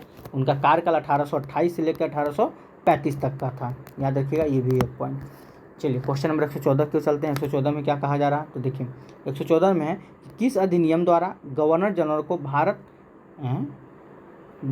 भारतीय विधि आयोग गठित करने का अधिकार दिया गया। अच्छा, इससे पहले क्या क्वेश्चन था, अच्छा ये था ना, हमसे दोनों क्वेश्चन एक ही है। चलिए, तो किससे दिया गया था, तो चार्टर एक्ट 1833 के तहत, इसका भी राइट आंसर हो जाएगा ऑप्शन नंबर बी। चलिए 115 नंबर क्वेश्चन को चलते हैं, क्या है, देखिए कहा जा रहा है कि किस अधिनियम से प्रथम बार गवर्नर जनरल वायसराय को अपने कार्यकारिणी परिषद में एक भारतीय सदस्य रखने का प्रबंध दिया गया था, ठीक है। तो किया गया था, किस में हो जाएगा, 115 का ये हो जाएगा ऑप्शन नंबर सी, भारतीय परिषद अधिनियम 1909 के तहत। चलिए 116 नंबर क्वेश्चन को चलते हैं। 116 में क्या है कि किस अधिनियम से प्रांतों में पूर्ण स्वायत्त शासन की स्थापना का प्रावधान प्रस्तुत किया गया, तो 116 का राइट आंसर क्या हो जाएगा, भारत परिषद अधिनियम 1909 के तहत, ठीक है। चलिए 117 नंबर क्वेश्चन देखते हैं, क्या है, तो 117 नंबर क्वेश्चन कहा जा रहा है कि निम्न में से किस संविधान संशोधन अधिनियम के द्वारा भारत में राज्यों के 4 श्रेणियों को समाप्त किया गया है। ये मोस्ट इंपोर्टेंट वीवीआई क्वेश्चन है, ठीक है। तो 4 श्रेणियों किस कौन कौन था, तो देख लीजिए इसमें, ये आपका है 7वां संविधान संशोधन अधिनियम, ठीक है। इसके तहत 4 श्रेणियों को समाप्त किया गया, ठीक है। ऑप्शन और बी बिल्कुल राइट आंसर हो जाएगा। चलिए क्वेश्चन नंबर 118 की चलते हैं। 118 नंबर प्रश्न क्या कहता है कि भारतीय संविधान में उल्लेखित निम्न में से कौन राज्य की नीति के निर्देशक तत्व 42वां संविधान संशोधन अधिनियम 1976 द्वारा जुड़ा है, ठीक है। तो कौन सा जुड़ा है, तो इसका राइट आंसर क्या हो जाएगा, ऑप्शन नंबर डी हो जाएगा, उपयुक्त में से एक से अधिक। चलिए क्वेश्चन नंबर 119 को चलते हैं। 119 नंबर प्रश्न क्या है कि निम्न में से कौन भारतीय संविधान में उल्लेखित मौलिक कर्तव्य नहीं है, तो कौन नहीं है ये पूछा जा रहा है ना, तो अंतर्राष्ट्रीय शांति और सुरक्षा के अभिवृद्धि करें, ये आपका नहीं है, ठीक है। चलिए 120 नंबर क्वेश्चन क्यों चलते हैं। 120 में क्या है, देखिए 120 नंबर क्वेश्चन बोलता है कि यदि कोई भारतीय नागरिक किसी विदेशी, ठीक है, राज्य की नागरिकता को स्वेच्छ से ग्रहण करता है तो वह भारत का नागरिक नहीं रहेगा, ठीक है। इस बात का उल्लेख भारतीय संविधान के किस अनुच्छेद में किया गया है, ये भी अच्छा क्वेश्चन है, ठीक है। तो 120 का याद रखिए, अनुच्छेद 9 में कहा गया है। चलिए क्वेश्चन नंबर 121 क्यों चलते हैं। 121 में क्या है, आइए, कि भारतीय संविधान द्वारा, ठीक है, प्रदत्त मौलिक अधिकारों में समता के अधिकार का अनुच्छेद विस्तार निम्न में से कौन है, ठीक है। तो 121 का राइट आंसर क्या हो जाएगा, तो ये हो जाएगा आपका ऑप्शन नंबर बी, ठीक है, अनुच्छेद 14 से 18। अगला क्वेश्चन देखते हैं, क्वेश्चन नंबर 122 में क्या कर रहा है कि किसने कहा कि धर्मनिरपेक्ष राज्य से तात्पर्य ऐसे राज्य से है जिसका अपना कोई धर्म नहीं है और जो सभी धर्मों के प्रति समान व्यवहार करता है, ठीक है। तो ये कथन किसका था, तो ये हो जाएगा आपका, ठीक है, ऑप्शन नंबर 2, दुर्गादास बसु जी का था, ठीक है। चलिए 123 नंबर क्वेश्चन देखते हैं, क्या है। 123 नंबर प्रश्न कहता है कि किसने कहा, ठीक है, कहा है कि धर्म से जीवन के विभिन्न कार्यों में संगति आती है और इससे, ठीक है, उसका दिशा प्राप्त होती है। ये कथन किसका है, तो याद रखिए डॉक्टर सर्वपल्ली राधाकृष्णन जी का है। चलिए क्वेश्चन नंबर 124 को चलते हैं। 124 में क्या है कि भारतीय संविधान की सबसे बड़ी विशेषता क्या है, तो भारतीय संविधान की सबसे बड़ी विशेषता की अगर हम बात कर ले तो ये जो है ना, भारत की संविधान ये सबसे बड़ा संविधान है। याद 2 चीज़ फैक्ट याद रखिएगा, भारत का संविधान सबसे बड़ा संविधान है और सबसे छोटा संविधान पूछा जाता है कि किस देश का संविधान सबसे विश्व में सबसे छोटी संविधान है, तो यूएसए, ठीक है। यूएसए का जो संविधान है वो विश्व की सबसे छोटी संविधान है। और किस देश की पूछता है कि लिखित संविधान किस देश के संविधान में है, तो अमेरिका का संविधान कैसा है, तो लिखित संविधान है, ठीक है। चलिए 25 नंबर क्वेश्चन देखते हैं। आइए, कहा जा रहा है कि शांति की, ठीक है, शांति की समकालीन चुनौतियां हैं, तो शांति के समकालीन चुनौती कौन कौन सा है, आइए देखते हैं। बोल रहा है कि दबंग राष्ट्र का अपनी संप्रभुता का प्रभावपूर्ण प्रदर्शन, तो बिल्कुल सही है। आतंकवादियों द्वारा आधुनिक हथियारों एवं उन्नत तकनीकों का प्रयोग, ये भी आपका सही है।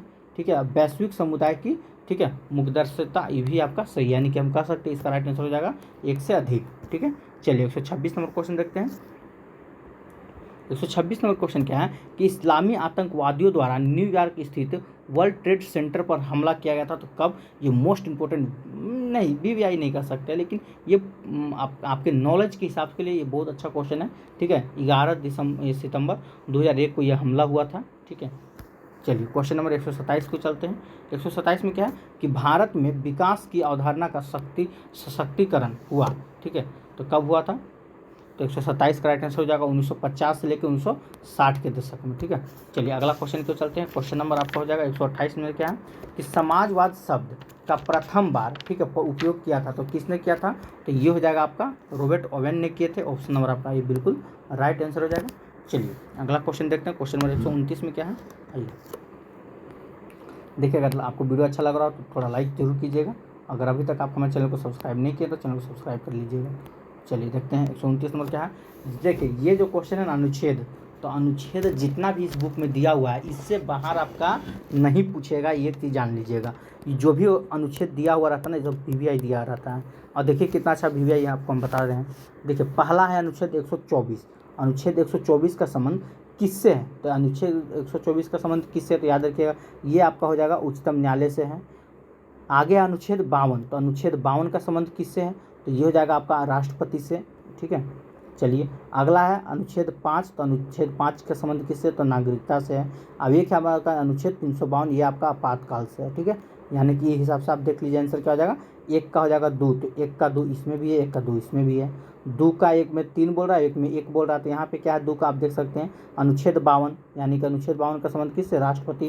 कितना है? तो 3 में, तो यानी कि 2 का 3 ये हो जाएगा आपका। ठीक है, यानी कि राइट आंसर हो जाएगा ऑप्शन नंबर ए हो जाएगा। चलिए 130 नंबर क्वेश्चन देखते हैं।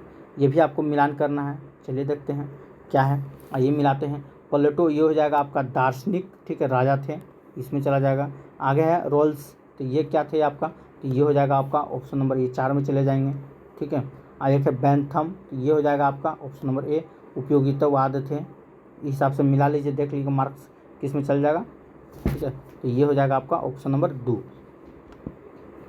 तो इस हिसाब से आप देखिएगा तो आंसर हो जाएगा आपका ऑप्शन नंबर बी। चलिए क्वेश्चन नंबर अगला देखते हैं 131 नंबर। 131 में क्या है, आइए 131 में भी फिर आपसे एक मिलान करने वाला है, मिलाना है। और अनुच्छेद है तो इसको एकदम BVI लिख लीजिएगा। ठीक है, क्या है आइए देखते हैं। पहला है वित्त आयोग, तो वित्त आयोग कितना है, अनुच्छेद कितना में आता है? तो ये आपका आ जाएगा अनुच्छेद 280 में। ठीक है, तो वित्त आयोग का इधर से आप मिला लीजिए अनुच्छेद 280। ठीक है, आगे है आपका वित्तीय आपातकालीन स्थिति, तो देखिए वित्तीय आपातकालीन स्थिति अनुच्छेद पूछे, अभी जस्ट ऊपर एक मिला है 360, तो 360 में मिलाई। राज्यसभा को, ठीक है, अखिल भारतीय सेवा के सृजन की पहल। ठीक है, तो ये किस में चला जाएगा? ये हो जाएगा आपका अनुच्छेद 312। ठीक है, ऑप्शन नंबर सी का 2 में चल जाएगा। चलिए, और डी का हो जाएगा संवैधानिक संशोधन, तो 368 ऑप्शन नंबर 3। तो इस हिसाब से अब हम अगर मिलाना चाहें तो देख लीजिए, एक का हो जाएगा 4, तो एक का 4 आपको एक ही ऑप्शन में देख रहा है, ऑप्शन नंबर बी इसका बिल्कुल राइट है, यानी बी फॉर बॉल। चलिए क्वेश्चन नंबर 132 को चलते हैं। चलिए 132 नंबर क्या कहता है, आइए 132 नंबर है कि बिहार पंचायत राज अधिनियम 2006 में आरक्षण का क्या प्रावधान किया गया था? तो क्या क्या प्रावधान था, तो देख लेते हैं। अनुसूचित जाति, अनुसूचित जनजाति एवं पिछड़ा वर्ग के लिए प्रत्येक स्तर पर कुल स्थानों का कितना 50% आरक्षित है, तो बिल्कुल सही है। इन वर्गों के लिए उनकी जनसंख्या के अनुपात के में स्थान आरक्षित है, तो बिल्कुल सही है। ठीक है, आरक्षित स्थानों का 50% स्थान उसी वर्ग के महिलाओं के लिए आरक्षित होता है, तो ये भी आपका बिल्कुल सही, यानी कि इसका राइट आंसर क्या हो जाएगा? एक से अधिक हो जाएगा, ऑप्शन नंबर डी इसका बिल्कुल राइट आंसर हो जाएगा। 133 नंबर क्वेश्चन देखते हैं। 133 में क्या है, आइए 133 नंबर प्रश्न है आपका कि ग्राम कचहरी के दंड देने की शक्ति की सीमा क्या है? तो क्या सीमा है? तो अधिकतम 1000 रुपये का जुर्माना। ठीक है, ऑप्शन नंबर ए बिल्कुल सही हो जाएगा। चलिए 124 नंबर क्वेश्चन क्यों चलते हैं। 124 में क्या कहता है? 124 नंबर है कि ग्राम पंचायत की बैठक बुलाने और इसकी अध्यक्षता करने का अधिकार किसे है? ठीक है, तो किसे है? ये हो जाएगा आपका मुखिया, ऑप्शन नंबर बी इसका बिल्कुल राइट आंसर हो जाएगा। 135 नंबर क्वेश्चन को चलते हैं। 135 में क्या कहता है कि संविधान के प्रारंभ होने के बाद किस अधिनियम में नागरिकता पाने और गंवाने का संबंधित प्रावधान है? ठीक है, तो 135 का राइट आंसर क्या हो जाएगा? ऑप्शन नंबर सी हो जाएगा, नागरिकता अधिनियम 1955। चलो, तो 136 नंबर क्वेश्चन को चलते हैं। 136 में क्या है? आइए, संविधान का भाग 3 अनुच्छेद 12 से 35 तक के कुल कितने मौलिक अधिकार का वर्णन है? ठीक है, तो 136 का राइट आंसर क्या हो जाएगा? तो ये हो जाएगा ऑप्शन नंबर सी। ठीक है, चलिए 137 नंबर क्वेश्चन को चलते हैं। 137 क्या कहता है? भारत के संविधान के किस अनुच्छेद में लिखा है कि 14 वर्ष से कम आयु का बालक किसी भी फैक्ट्री या खदान उदान जो होता है उसमें अन्य कोई जोखिम भरा पूर्ण रोजगार नहीं करेगा? ये अनुच्छेद कितना में? पहले नंबर तो इसको आप वीवीआई कर लीजिए। ठीक है, ये मोस्ट इंपॉर्टेंट है, अब याद रखिएगा ये कितना है? 137 का, ये हो जाएगा आपका अनुच्छेद 24 में है। चलिए 138 नंबर क्वेश्चन देखते हैं क्या है। आइए, किसने कहा कि जब मनुष्य दूसरे के लिए जीता है तभी वह अपने के लिए भी जीता है? मोस्ट कितना अच्छा। देखिए, ये जो क्वेश्चन आपसे पूछा नहीं जाएगा, लेकिन आपका नॉलेज के लिए कितना ज़रूरी है, थोड़ा नॉलेज भी तो ज़रूरी है ना, हर क्वेश्चन थोड़ी पूछा जा सकता है। जब मनुष्य दूसरों के लिए जीता है ना, जैसे वो अपने लिए जीता है, ठीक है, ये कथन किसका था? तो 138 का कितना हो जाएगा? ये हो जाएगा आपका ऑप्शन नंबर 1। ठीक है, तो क्या हो जाएगा? कंडोर सेट के द्वारा कहा गया था ये कथन। चलिए 139 नंबर क्वेश्चन कहते हैं, किसने कहा सदा सच बोलना है और कर्ज की अदायगी ही न्याय है? ये कथन किसका था? ये भी कितना अच्छा लग रहा है सुनने में, सेफल्स का है, ऑप्शन नंबर ए हो जाएगा। चलिए 140 नंबर क्वेश्चन देखते हैं, क्या कहा जा रहा है कि न्याय शक्तिशाली के हित में है। ठीक है, यह किसकी है, मतलब कथन किसका है? तो ये हो जाएगा आपका, इसमें देखिए आंसर नहीं दिया हुआ, ठीक है, ये याद रखिएगा। ठीक है, ये हो जाएगा आपका, हम लिख देते हैं। चलिए, ये है आपका पूरा नाम पढ़ के सुना देते हैं। ठीक है, तो थ्रेसिमेकस, ये आपका थ्रेसिमेकस के द्वारा कहा गया है कि न्याय शक्तिशाली के हित में है। ठीक है, तो ये किसका है? थ्रेसिमेकस का है। चलिए क्वेश्चन नंबर 141 को चलते हैं। कहा जा रहा है जिसकी लाठी उसकी भैंस, ये भी कहा होता आप सुने होंगे। संबंधित में न्याय का सिद्धांत किस अवस्था में प्रचालित है? ठीक है, तो इसका राइट आंसर क्या हो जाएगा? प्रारंभिक अवस्था, ऑप्शन नंबर ए हो जाएगा। चलिए 142 नंबर क्वेश्चन को चलते हैं। 142 नंबर क्या कहता है? सामाजिक न्याय की सही परिभाषा तभी होगी जब, क्या है, कि जब लोगों के रहन सहन के तौर तरीकों में पूर्ण समानता और एकरूपता होगा, ऑप्शन नंबर ए हो जाएगा। चलिए 143 नंबर क्वेश्चन को चलते हैं। मानवाधिकार की विश्वव्यापी घोषणा पत्र को किसने स्वीकार किया था? तो 143 का राइट आंसर क्या हो जाएगा? ये देखते हैं, तो ये राष्ट्र संघ की सभा, तो बिल्कुल सही है। ठीक है, संयुक्त राष्ट्र की महासभा, ये भी सही है, यानी कह सकते हैं ऑप्शन नंबर डी, उपयुक्त में से एक से अधिक। 145 नंबर क्वेश्चन देखते हैं, क्या कहा जा रहा है? सॉरी 144, एक मिनट, थोड़ा सा मिस्टेक हो गया भाई लोग यहाँ पे हमसे। ठीक है, एक मिनट, 143 नंबर 142 शायद छूट गया था ना। चलिए 101 मिनट, देखिए यहाँ से हम लोग कहाँ गए थे, पहले पीछे चले लेते हैं। 141, ये यहाँ से देख लीजिए, इसका राइट आंसर क्या हो जाएगा? प्रारंभिक अवस्था। अब इसके बाद शायद हम आपका 42 ना, चलिए ये क्वेश्चन लग रहा है हम छोड़ देते हैं। सामाजिक न्याय की सही परिभाषा क्या है? कि जब लोगों के रहन सहन के तौर तरीके में पूर्ण समानता और एकरूपता हो, ये बिल्कुल सही है। अच्छा 142 का ही, अच्छा 143 का हो गया था ना, हाँ ये भी था आपका सही, ये भी था, यानी कि ये उपयुक्त में से एक से अधिक हो जाएगा। चलिए 144 नंबर क्वेश्चन देख लेते हैं। 144 में क्या है? आइए, कहा जा रहा है कि सामाजिक न्याय की आवश्यकता है क्योंकि, तो क्यों है भैया? तो ये जो है यार, सॉरी फिर से हम गलती कर रहे हैं, उसको सुधारने की कोशिश करेंगे। ये क्वेश्चन हमें थोड़ा सा डाउट है। कहा जा रहा है मानव अधिकारों की विश्वव्यापी घोषणा पत्र को किसने स्वीकार किया था? इसमें हम थोड़ा गलत इनसे बता रहे थे, इसको सुधार कर लिया जाए। 143 का फिर से आ जाइए, थोड़ा मिस्टेक हो गया हमसे। मानवाधिकार, ठीक है, मानवाधिकार की विश्वव्यापी घोषणा पत्र को किसने स्वीकार किया था? तो एक ही था, वो आपका संयुक्त राष्ट्र महासभा। ठीक है, गलती जब बोलते हैं तो हमें अंदर से खुद लगता है कि नहीं हम कुछ गलत कर रहे हैं, इसलिए इसको फिर से हम बैक करके आपको सही कर दे रहे हैं। 143 का ऑप्शन नंबर बी आपका बिल्कुल राइट होगा। एक बार फिर से आंसर मिला लीजिएगा आप लोग। ठीक है, चलिए अगला क्वेश्चन को चलते हैं। Question number 144। 144 में क्या है? देखिए, सामाजिक न्याय की आवश्यकता है क्योंकि, अब देखिए सामाजिक न्याय की आवश्यकता हर किसी को होती है भैया, क्यों होती है, इस बात को थोड़ा गंभीरता से देखिए। दलितों और अधिकारों से वंचित को फायदा होगा, तो बात तो सही है, सामाजिक न्याय अगर मिलेगा तो दलितों अधिकारों से वंचित को फायदा भी होगा, बात तो सही है, ठीक है। आगे आपका समरसतापूर्ण समाज का निर्माण होगा, तो ये भी सही है। इस प्रकार से क्या होगा, समाज का निर्माण भी होगा। और सामाजिक संपत्तियों का न्यायपूर्ण वितरण होगा, तो ये गलत है। देखिए सामाजिक संपत्ति किसी का हो, उसको ब्याज मतलब कि आप न्यायपूर्ण वितरण करेंगे तो ये तो गलत हो जाएगा। उपयोग हम कह सकते हैं उपयोग में से एक से अधिक हो जाएगा, ऑप्शन नंबर डी। चलिए 145 नंबर क्वेश्चन क्यों चलते हैं। 145 में क्या है, आइए, ये है आपका कि निम्नलिखित में से किस देश में लोग संविधान का संशोधन करने में भाग लेते हैं, तो किस में लेते हैं, तो ये हो जाएगा आपका स्विट्जरलैंड, ऑप्शन नंबर सी बिल्कुल राइट आंसर हो जाएगा। चलिए 146 नंबर क्वेश्चन देखते हैं। 146 में क्या कहा जा रहा है, ये आपको मिलान करना, इसको थोड़ा हमको बहुत छोटा करना पड़ जाएगा, तब जाकर आपका सारा ऑप्शन देखिए इतना छोटा करेंगे। 146 नंबर क्वेश्चन है,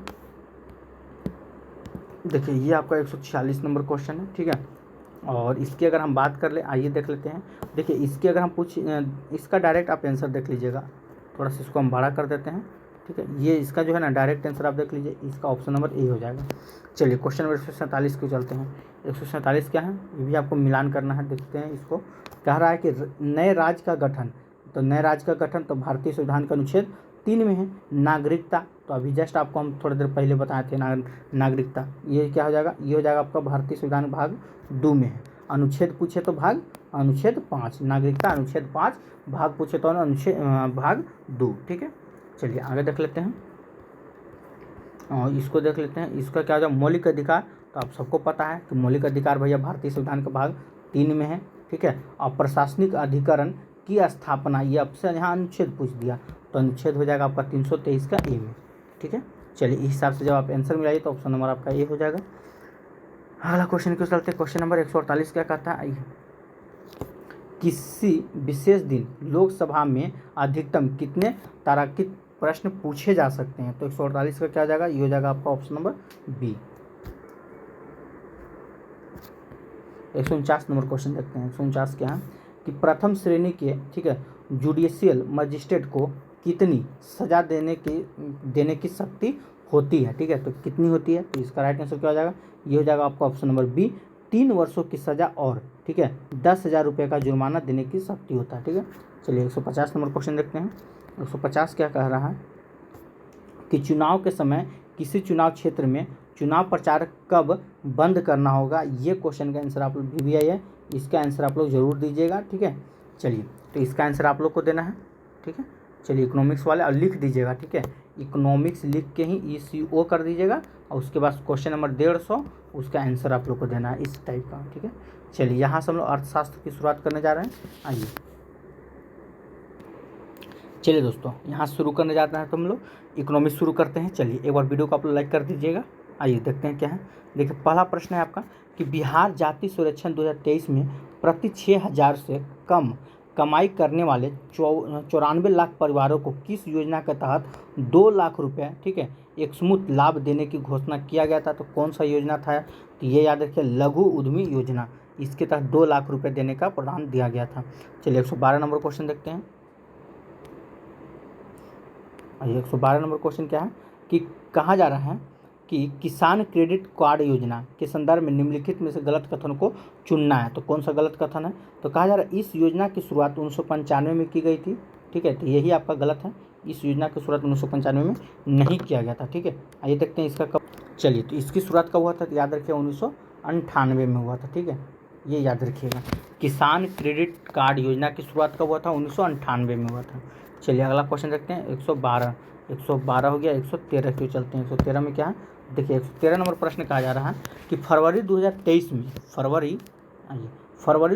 में बिहार के किस जिला में पहला मिलेट होम खोला गया था, तो किस जिला में खोला गया था, तो 113 का राइट आंसर क्या हो जाएगा, तो ये हो जाएगा आपका गया में खोला गया था, ठीक है। चलिए 114 नंबर क्वेश्चन को चलते हैं। 114 क्या कहता है कि हाल ही में जनवरी 2024 में जारी NSO के रिपोर्ट के अनुसार वित्तीय वर्ष 2023-24 में भारतीय अर्थव्यवस्था का GDP वृद्धि दर कितना संभावित है, ठीक है, तो संभावना एक लगाया गया है, ये आपका हो गया 7.3%। ऑप्शन नंबर आपका ये बिल्कुल राइट आंसर हो जाएगा। चलिए क्वेश्चन नंबर 115 क्यों चलते हैं। 115 क्या कहता है, कि मार्च 2024 में जारी भारत में बेरोजगारी दर 2023 के लिए घटकर कितना प्रतिशत हो गया है। तो कितना प्रतिशत हो गया, तो 3.1% हो गया है। आइए क्वेश्चन नंबर 116 की ओर चलते हैं। क्या है कि 2023 में जारी आंकड़े के अनुसार, ठीक है, किस देश को पीछे कर भारत दूसरा सबसे बड़ा स्टील उत्पादक देश बन गया है। तो ये क्या हो जाएगा, ये हो जाएगा आपका जापान। ठीक है, चलिए क्वेश्चन नंबर 117 देख लेते हैं। 117 में क्या है, आइए कि किस राज्य ने 2023 में अंतर्राष्ट्रीय मछली पालन मैदानी क्षेत्र का पहला स्थान प्राप्त किया है। ठीक है, तो कौन सा पहला स्थान प्राप्त किया, तो राज्य की पूछे तो उत्तर प्रदेश। चलिए 118 नंबर क्वेश्चन क्या है, देखिए कहा जा रहा है कि आर्थिक समीक्षा 2022-23 के अनुसार, ठीक है, बिहार में वर्ष 21-22 में कुल खाद्यान्न उत्पादन का कितना टन था। ठीक है, तो कितना टन था, तो 184.86 लाख टन। ठीक है, ऑप्शन नंबर ए बिल्कुल राइट आंसर हो जाएगा। 119 नंबर क्वेश्चन देखते हैं। कहा जा रहा है कि बिहार आर्थिक सर्वेक्षण 2022-23 के अनुसार, ठीक है, बिजली का सर्वाधिक खपत वाला जिला पूछा जा रहा है। बिजली का सबसे अधिक कौन सा जिला हुआ था, तो पटना सबसे ज़्यादा बिजली खपत किया था।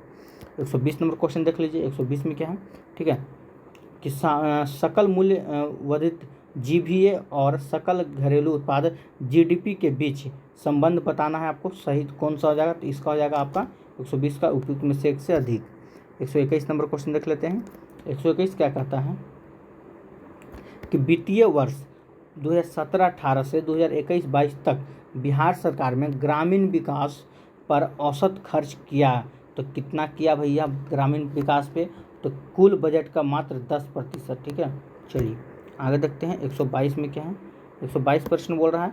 122 में तो बिहार आर्थिक सर्वेक्षण 2022-23 के अनुसार प्रति व्यक्ति बिजली उपभोग कितना है, तो 122 का राइट आंसर हो जाएगा 329 किलोमीटर, ठीक है, प्रति घंटा। आइए अगला देखते हैं। 123 नंबर, बिहार आर्थिक सर्वेक्षण 22-23 के अनुसार बिहार के कुल कितने प्रतिशत को ODF प्लस का दर्जा प्रदान किया गया, तो 123 का राइट आंसर हो जाएगा 42 शहर को। चलिए 124 नंबर क्वेश्चन देख लेते हैं। 124 में क्या है, देखिए कहा जा रहा है कि बिहार आर्थिक समीक्षा 2022-23 के अनुसार बिहार में बेरोजगारी दर संबंधित कौन सा कथन सत्य है, तो कौन सा कथन सत्य है, आइए देख लेते हैं। तो ग्रामीण क्षेत्र की तुलना में शहरी क्षेत्रों में बेरोजगारी दर अधिक है, तो बिल्कुल सही है। ये तो आपका आगे है आपका, ग्रामीण क्षेत्र में महिलाओं की तुलना में पुरुषों की बेरोजगारी दर कम है, तो नहीं, ये गलत हो जाएगा। शिक्षित बेरोजगारी ग्रामीण क्षेत्र में अधिक है, तो ये भी सही है कि शिक्षित जो है आप ग्रामीण क्षेत्र में अधिक मिलते हैं। ठीक है, लेकिन ये कहना जरूरी नहीं है कि ग्रामीण में भी अधिक मिलते हैं, शहर में भी मिलते हैं, लेकिन इसके अनुसार 2022-23 के अनुसार ऐसा देखने को मिला है। ठीक है, तो यानी क्या हो जाएगा, उपयुक्त में से एक से अधिक हो जाएगा। 22-23 के अनुसार मिला है कि शिक्षित बेरोजगारी ग्रामीण क्षेत्र में अधिक है भैया, याद रखिएगा। 125 नंबर, अरे टाउन का लड़का तो गेमें खेलने में लगा देगा। आगे देखते हैं कि बिहार में शहरीकरण संबंधित निम्नलिखित कथनों पर विचार करें, तो क्या है पूरी खबर, इसका क्या हो जाएगा, तो इसका हो जाएगा आपका, देख लेते हैं। 2022 में बिहार में शहरीकरण की दर 16.2% थी, तो बिल्कुल सही है। बिहार के 33 जिलों में शहरीकरण की दर 20% से कम है, तो ये भी आपको बिल्कुल सही है। एक मिनट, हाँ ठीक है, तो 2 और 3 कौन हो जाएगा, ऑप्शन नंबर सी में हो जाएगा। अगला क्वेश्चन 126 नंबर क्या कहता है, देखिए कि किस राज्य के मंत्रिमंडल जन धन योजना का 100% घरेलू कवरेज हासिल किया है, तो कौन सा राज्य पूछ रहा था ना, यहाँ पे हो जाएगा आपका तेलंगाना। ठीक है, यानी कि हम कह सकते हैं इनमें से कोई नहीं, ऑप्शन नंबर ई हो जाएगा। ठीक है, चलिए 127 नंबर देखते हैं।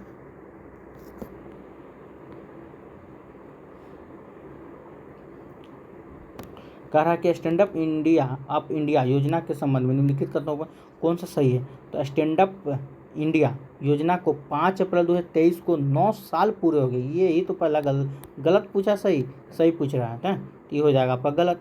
ठीक है, 9 साल नहीं 7 साल हुआ है भैया, क्योंकि 5 अप्रैल इसका शुरुआत कब हुआ था, सबसे पहली बात, तो इसका शुरुआत हुआ था आपका 5 अप्रैल, ठीक है, लिख देते हैं 2016 में। तो 2016 से 2023 आने में कितना हो गया, 9 साल हो गया, गजब।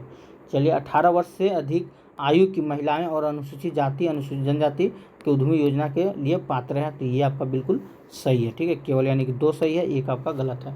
9 साल नहीं 7 साल हुआ है इसके तहत। चलिए 128 में क्या है, वर्ष 2022-23 के निम्नलिखित में से कौन सा देश भारत का सबसे बड़ा व्यापारिक भागीदार बन गया है। ठीक है, तो 128 का राइट आंसर क्या आ जाएगा, तो USA हो जाएगा। चलिए 129 नंबर क्वेश्चन देखते हैं। कहा जा रहा है कि अनवरत योजना किस सरकार द्वारा चलाया गया था, तो 129 का राइट आंसर क्या हो जाएगा, ये हो जाएगा आपका जनता दल के द्वारा। किसके द्वारा, तो जनता दल द्वारा चलाया गया था, ठीक है, यानी कि उपयुक्त में से इनमें से कोई नहीं। 130 नंबर क्वेश्चन देख लेते हैं कि भारत में राष्ट्रीय आय का मुख्य स्रोत क्या है, तो भारत में राष्ट्रीय आय का मुख्य स्रोत क्या है, 130 का हो जाएगा तृतीय क्षेत्र। चलिए 131 नंबर क्वेश्चन देखते हैं। कहता है कि स्फीति उस अवस्था को कहते हैं जिसमें मुद्रा का मूल्य गिरता है अर्थात वस्तुओं की कीमतें बढ़ती है, ठीक है, तो इसका राइट आंसर क्या हो जाएगा, ये हो जाएगा, ठीक है, क्राउथर का 131 का हो जाएगा ये। 131 132 के चलते हैं। 132 नंबर क्वेश्चन देख सकते हैं क्या है, देखिए कहा जा रहा है कि भारत में थोक कीमत सूचांक की सुविधा कौन सी है, तो 132 का राइट आंसर क्या हो जाएगा, तो ये हो जाएगा आपका ऑप्शन नंबर ए, वह सेवा विभाग के लिए पर्याप्त नहीं है, ठीक है, 32 का क्या हो जाएगा, तो ए हो जाएगा। चलिए अगला क्वेश्चन को चलते हैं। क्वेश्चन नंबर 133 क्या है कि अर्थव्यवस्था की में मांग का अभिप्राय क्या होता है, अर्थव्यवस्था में मांग का अभिप्राय क्या होता है, तो वस्तुओं की इच्छा के साथ उसे खरीदने के लिए साधन की उपलब्धता तथा वस्तु खरीदने के लिए साधन व्यय करने की तत्परता का होना, ठीक है, ऑप्शन नंबर बी बिल्कुल राइट आंसर हो जाएगा। चलिए 134 नंबर क्या कहता है, 134 नंबर कहता है कि वास्तविक राष्ट्रीय आय वार्षिक शुद्ध उत्पादन का वह भाग है जिसका उस वर्ष में प्रत्यक्ष रूप से उपभोग किया जाता है, तो राष्ट्रीय आय की यह परिभाषा किसने दी थी, तो 134 का क्या हो जाएगा, प्रोफेसर फिशर ने दिया था, ठीक है, ऑप्शन नंबर बी बिल्कुल राइट आंसर हो जाएगा। 135 नंबर क्वेश्चन देखते हैं। चलिए थोड़ा जूम कर देते हैं, आइए 135 नंबर, गांधी जी के विचारों पर आधारित औद्योगिक नीति मॉडल कब बना, ठीक है, तो 135 का राइट आंसर क्या हो जाएगा, तो ये तो इसमें नहीं दिया हुआ है, ऑप्शन नंबर ई हो जाएगा, ये बना था 1977 में, याद रखिएगा। अगर बाइडेट पूछा ना तो बाइडेट आपको याद रखना, फर्ज 23 दिसंबर 1977 में बना हुआ था। गांधी जी के विचारों पर आधारित औद्योगिक नीति मॉडल 23 दिसंबर 1977 को बना था। 136 नंबर क्वेश्चन बोलता है बिहार में कितने फलों का उत्पादन है, भाई अपना बिहार एक नंबर पर रहना चाहिए, मखाना में भी है, लीची में भी है, सब में मारी, आमों में हमारा बिहार आगे है, सबसे आगे हमारा बिहार, लीची में भी है, मखाना में भी है, आम में भी है, ठीक है, मतलब उपयुक्त में से एक से अधिक हो जाएगा।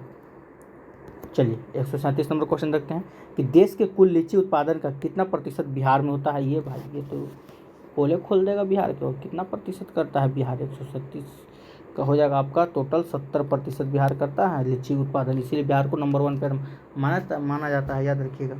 चलिए 138 नंबर, चलिए थोड़ा सा दिक्कत हो गया था, आइए कहा जा रहा है कि देश में गहन कृषि जिला कार्यक्रम कब प्रारंभ किया गया था, 138 का राइट आंसर क्या हो जाएगा, तो ये हो जाएगा आपका 1960 से 61 के बीच। अगला क्वेश्चन देखते हैं 139 नंबर क्या कहता है कि देश में गहन कृषि क्षेत्र कार्यक्रम कब प्रारंभ किया गया था, तो 139 का राइट आंसर क्या हो जाएगा, तो ये हो जाएगा 1964 से लेकर 1965 के बीच में। चलिए अगला है 140 नंबर क्वेश्चन कि नाबार्ड की स्थापना हुई थी, तो नाबार्ड की स्थापना कब हुआ था, तो ये हो जाएगा 1982 में हुआ था। चलिए अगला क्वेश्चन देखते हैं, क्वेश्चन नंबर 141 कि संस्थागत वित्त प्रदान करने वाली संस्थाएं हैं तो कौन सी है, 141 का राइट आंसर क्या हो जाएगा, ये हो जाएगा आपका क्षेत्रीय ग्रामीण बैंक हो जाएगा। चलिए 142 नंबर क्वेश्चन देखते हैं, 142 क्या कहता है, आइए कि वित्तीय सेवाओं की आवश्यकता होती है, तो वित्तीय सेवाओं की आवश्यकता क्या होती है, तो भाई व्यक्तियों को सही है, ठीक है, व्यवसायिक संस्थानों को सही है, सरकारों को सही है, उपयुक्त में से एक से अधिक हो जाएगा। 143 नंबर क्वेश्चन देखते हैं क्या कहा जा रहा है कि 20 फीटिक अंतराल परियाचक है, तो क्या हो जाएगा इसका राइट आंसर, ये हो जाएगा आपका 143 का ऑप्शन नंबर 2 हो जाएगा आपका, ठीक है, क्या हो जाएगा, पूर्ति की तुलना में काफ़ी कम काफ़ी कम मांग होने का, ठीक है। चलिए 144 नंबर क्वेश्चन की चलते हैं। 144 नंबर प्रश्न है कि मांग अधिक क्या किस समस्या को कम किया जा सकता है, ठीक है, तो कैसे कम किया जा सकता है, 144 नंबर तो कह सकते हैं कर की दर बढ़ाकर तथा सरकारी व्यय एवं घाटे के बजट को, ठीक है, इन्हें कट गया को कम करके, ऑप्शन नंबर सी बिल्कुल राइट आंसर हो जाएगा। चलिए 145 नंबर क्वेश्चन देखते हैं, कहा जा रहा है बाजार नियम का प्रतिपादन किया है, तो किसने किया है भैया 145 का, तो ये हो जाएगा आपका जेबी, ठीक है, सी, ऑप्शन नंबर सी हो जाएगा। 146 नंबर क्वेश्चन को चलते हैं कहा जा रहा है कि हिंदू वृद्धि दर का अभिप्राय किससे होता है? तो 146 का राइट आंसर क्या हो जाएगा? ये हो जाएगा आपका राष्ट्रीय आय से होता है। 147 नंबर क्वेश्चन को चलते हैं। 147 नंबर क्या है? देखिए, कहा जा रहा है कि निम्नलिखित में से किस बैंक ने अपना नाम बदलकर एक्सिस रखा है? तो कौन सा बैंक रखा है 147 का? ये हो जाएगा आपका यूटीआई बैंक। ठीक है, चलिए 148 नंबर क्वेश्चन देखते हैं। कहा जा रहा है 1870 ईस्वी में ब्रिटेन में प्रति व्यक्ति आय कितनी थी? ठीक है, तो कितनी थी? तो 420 रुपये। ऑप्शन नंबर आपका ए बिल्कुल राइट आंसर हो जाएगा। चलिए 149 नंबर क्वेश्चन देखते हैं कि रूप की, ठीक है, परिवर्तनीयता का मतलब है। तो क्या है भाई? रुपए की, यहाँ रूप जैसा लिख दिया, रुपए की परिवर्तनीयता का मतलब क्या होता है? तो याद रखिएगा, कहने का मतलब रुपए को अन्य प्रमुख मुद्राओं में इसके विपरीत एक मिनट यार, रुपए को परिवर्तन, ठीक है, करने देना, यानी कि रुपए को अन्य प्रमुख मुद्राओं में इसके विपरीत रुपए में परिवर्तन करने देना। ऑप्शन नंबर सी बिल्कुल राइट आंसर हो जाएगा। चलिए 150 क्वेश्चन को चलते हैं। तो ये आपका इकोनॉमिक्स का, ठीक है, लास्ट क्वेश्चन है, ये इसका आंसर आप लोग को बताना है। ठीक है, चलिए तो ऐसा करते हैं दोस्तों, आज का वीडियो बहुत ज़्यादा लंबा हो गया है। काम करना है हम लोग का, तो जो सिलेबस था उसके अकॉर्डिंग 40 नंबर का जो था वो हम ख़त्म कर चुके हैं। ठीक है, अब देखिए आज ये क्या करना चाह रहे हैं हम। ठीक है, ये जो देख रहे हैं 9, 10 का सेट नंबर 9, इसका जो है आपका 70 नंबर अब बच गया ना। 70 नंबर का जो आंसर है, ठीक है, उसका PDF हम आपको आज अपना टेलीग्राम ग्रुप में डाल देंगे।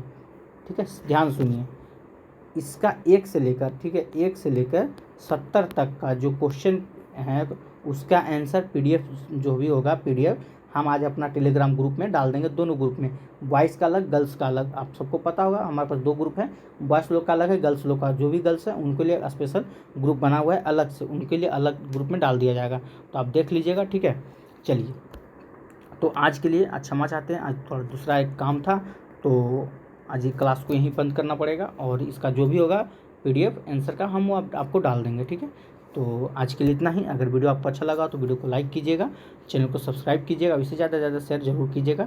जय हिंद, जय भारत।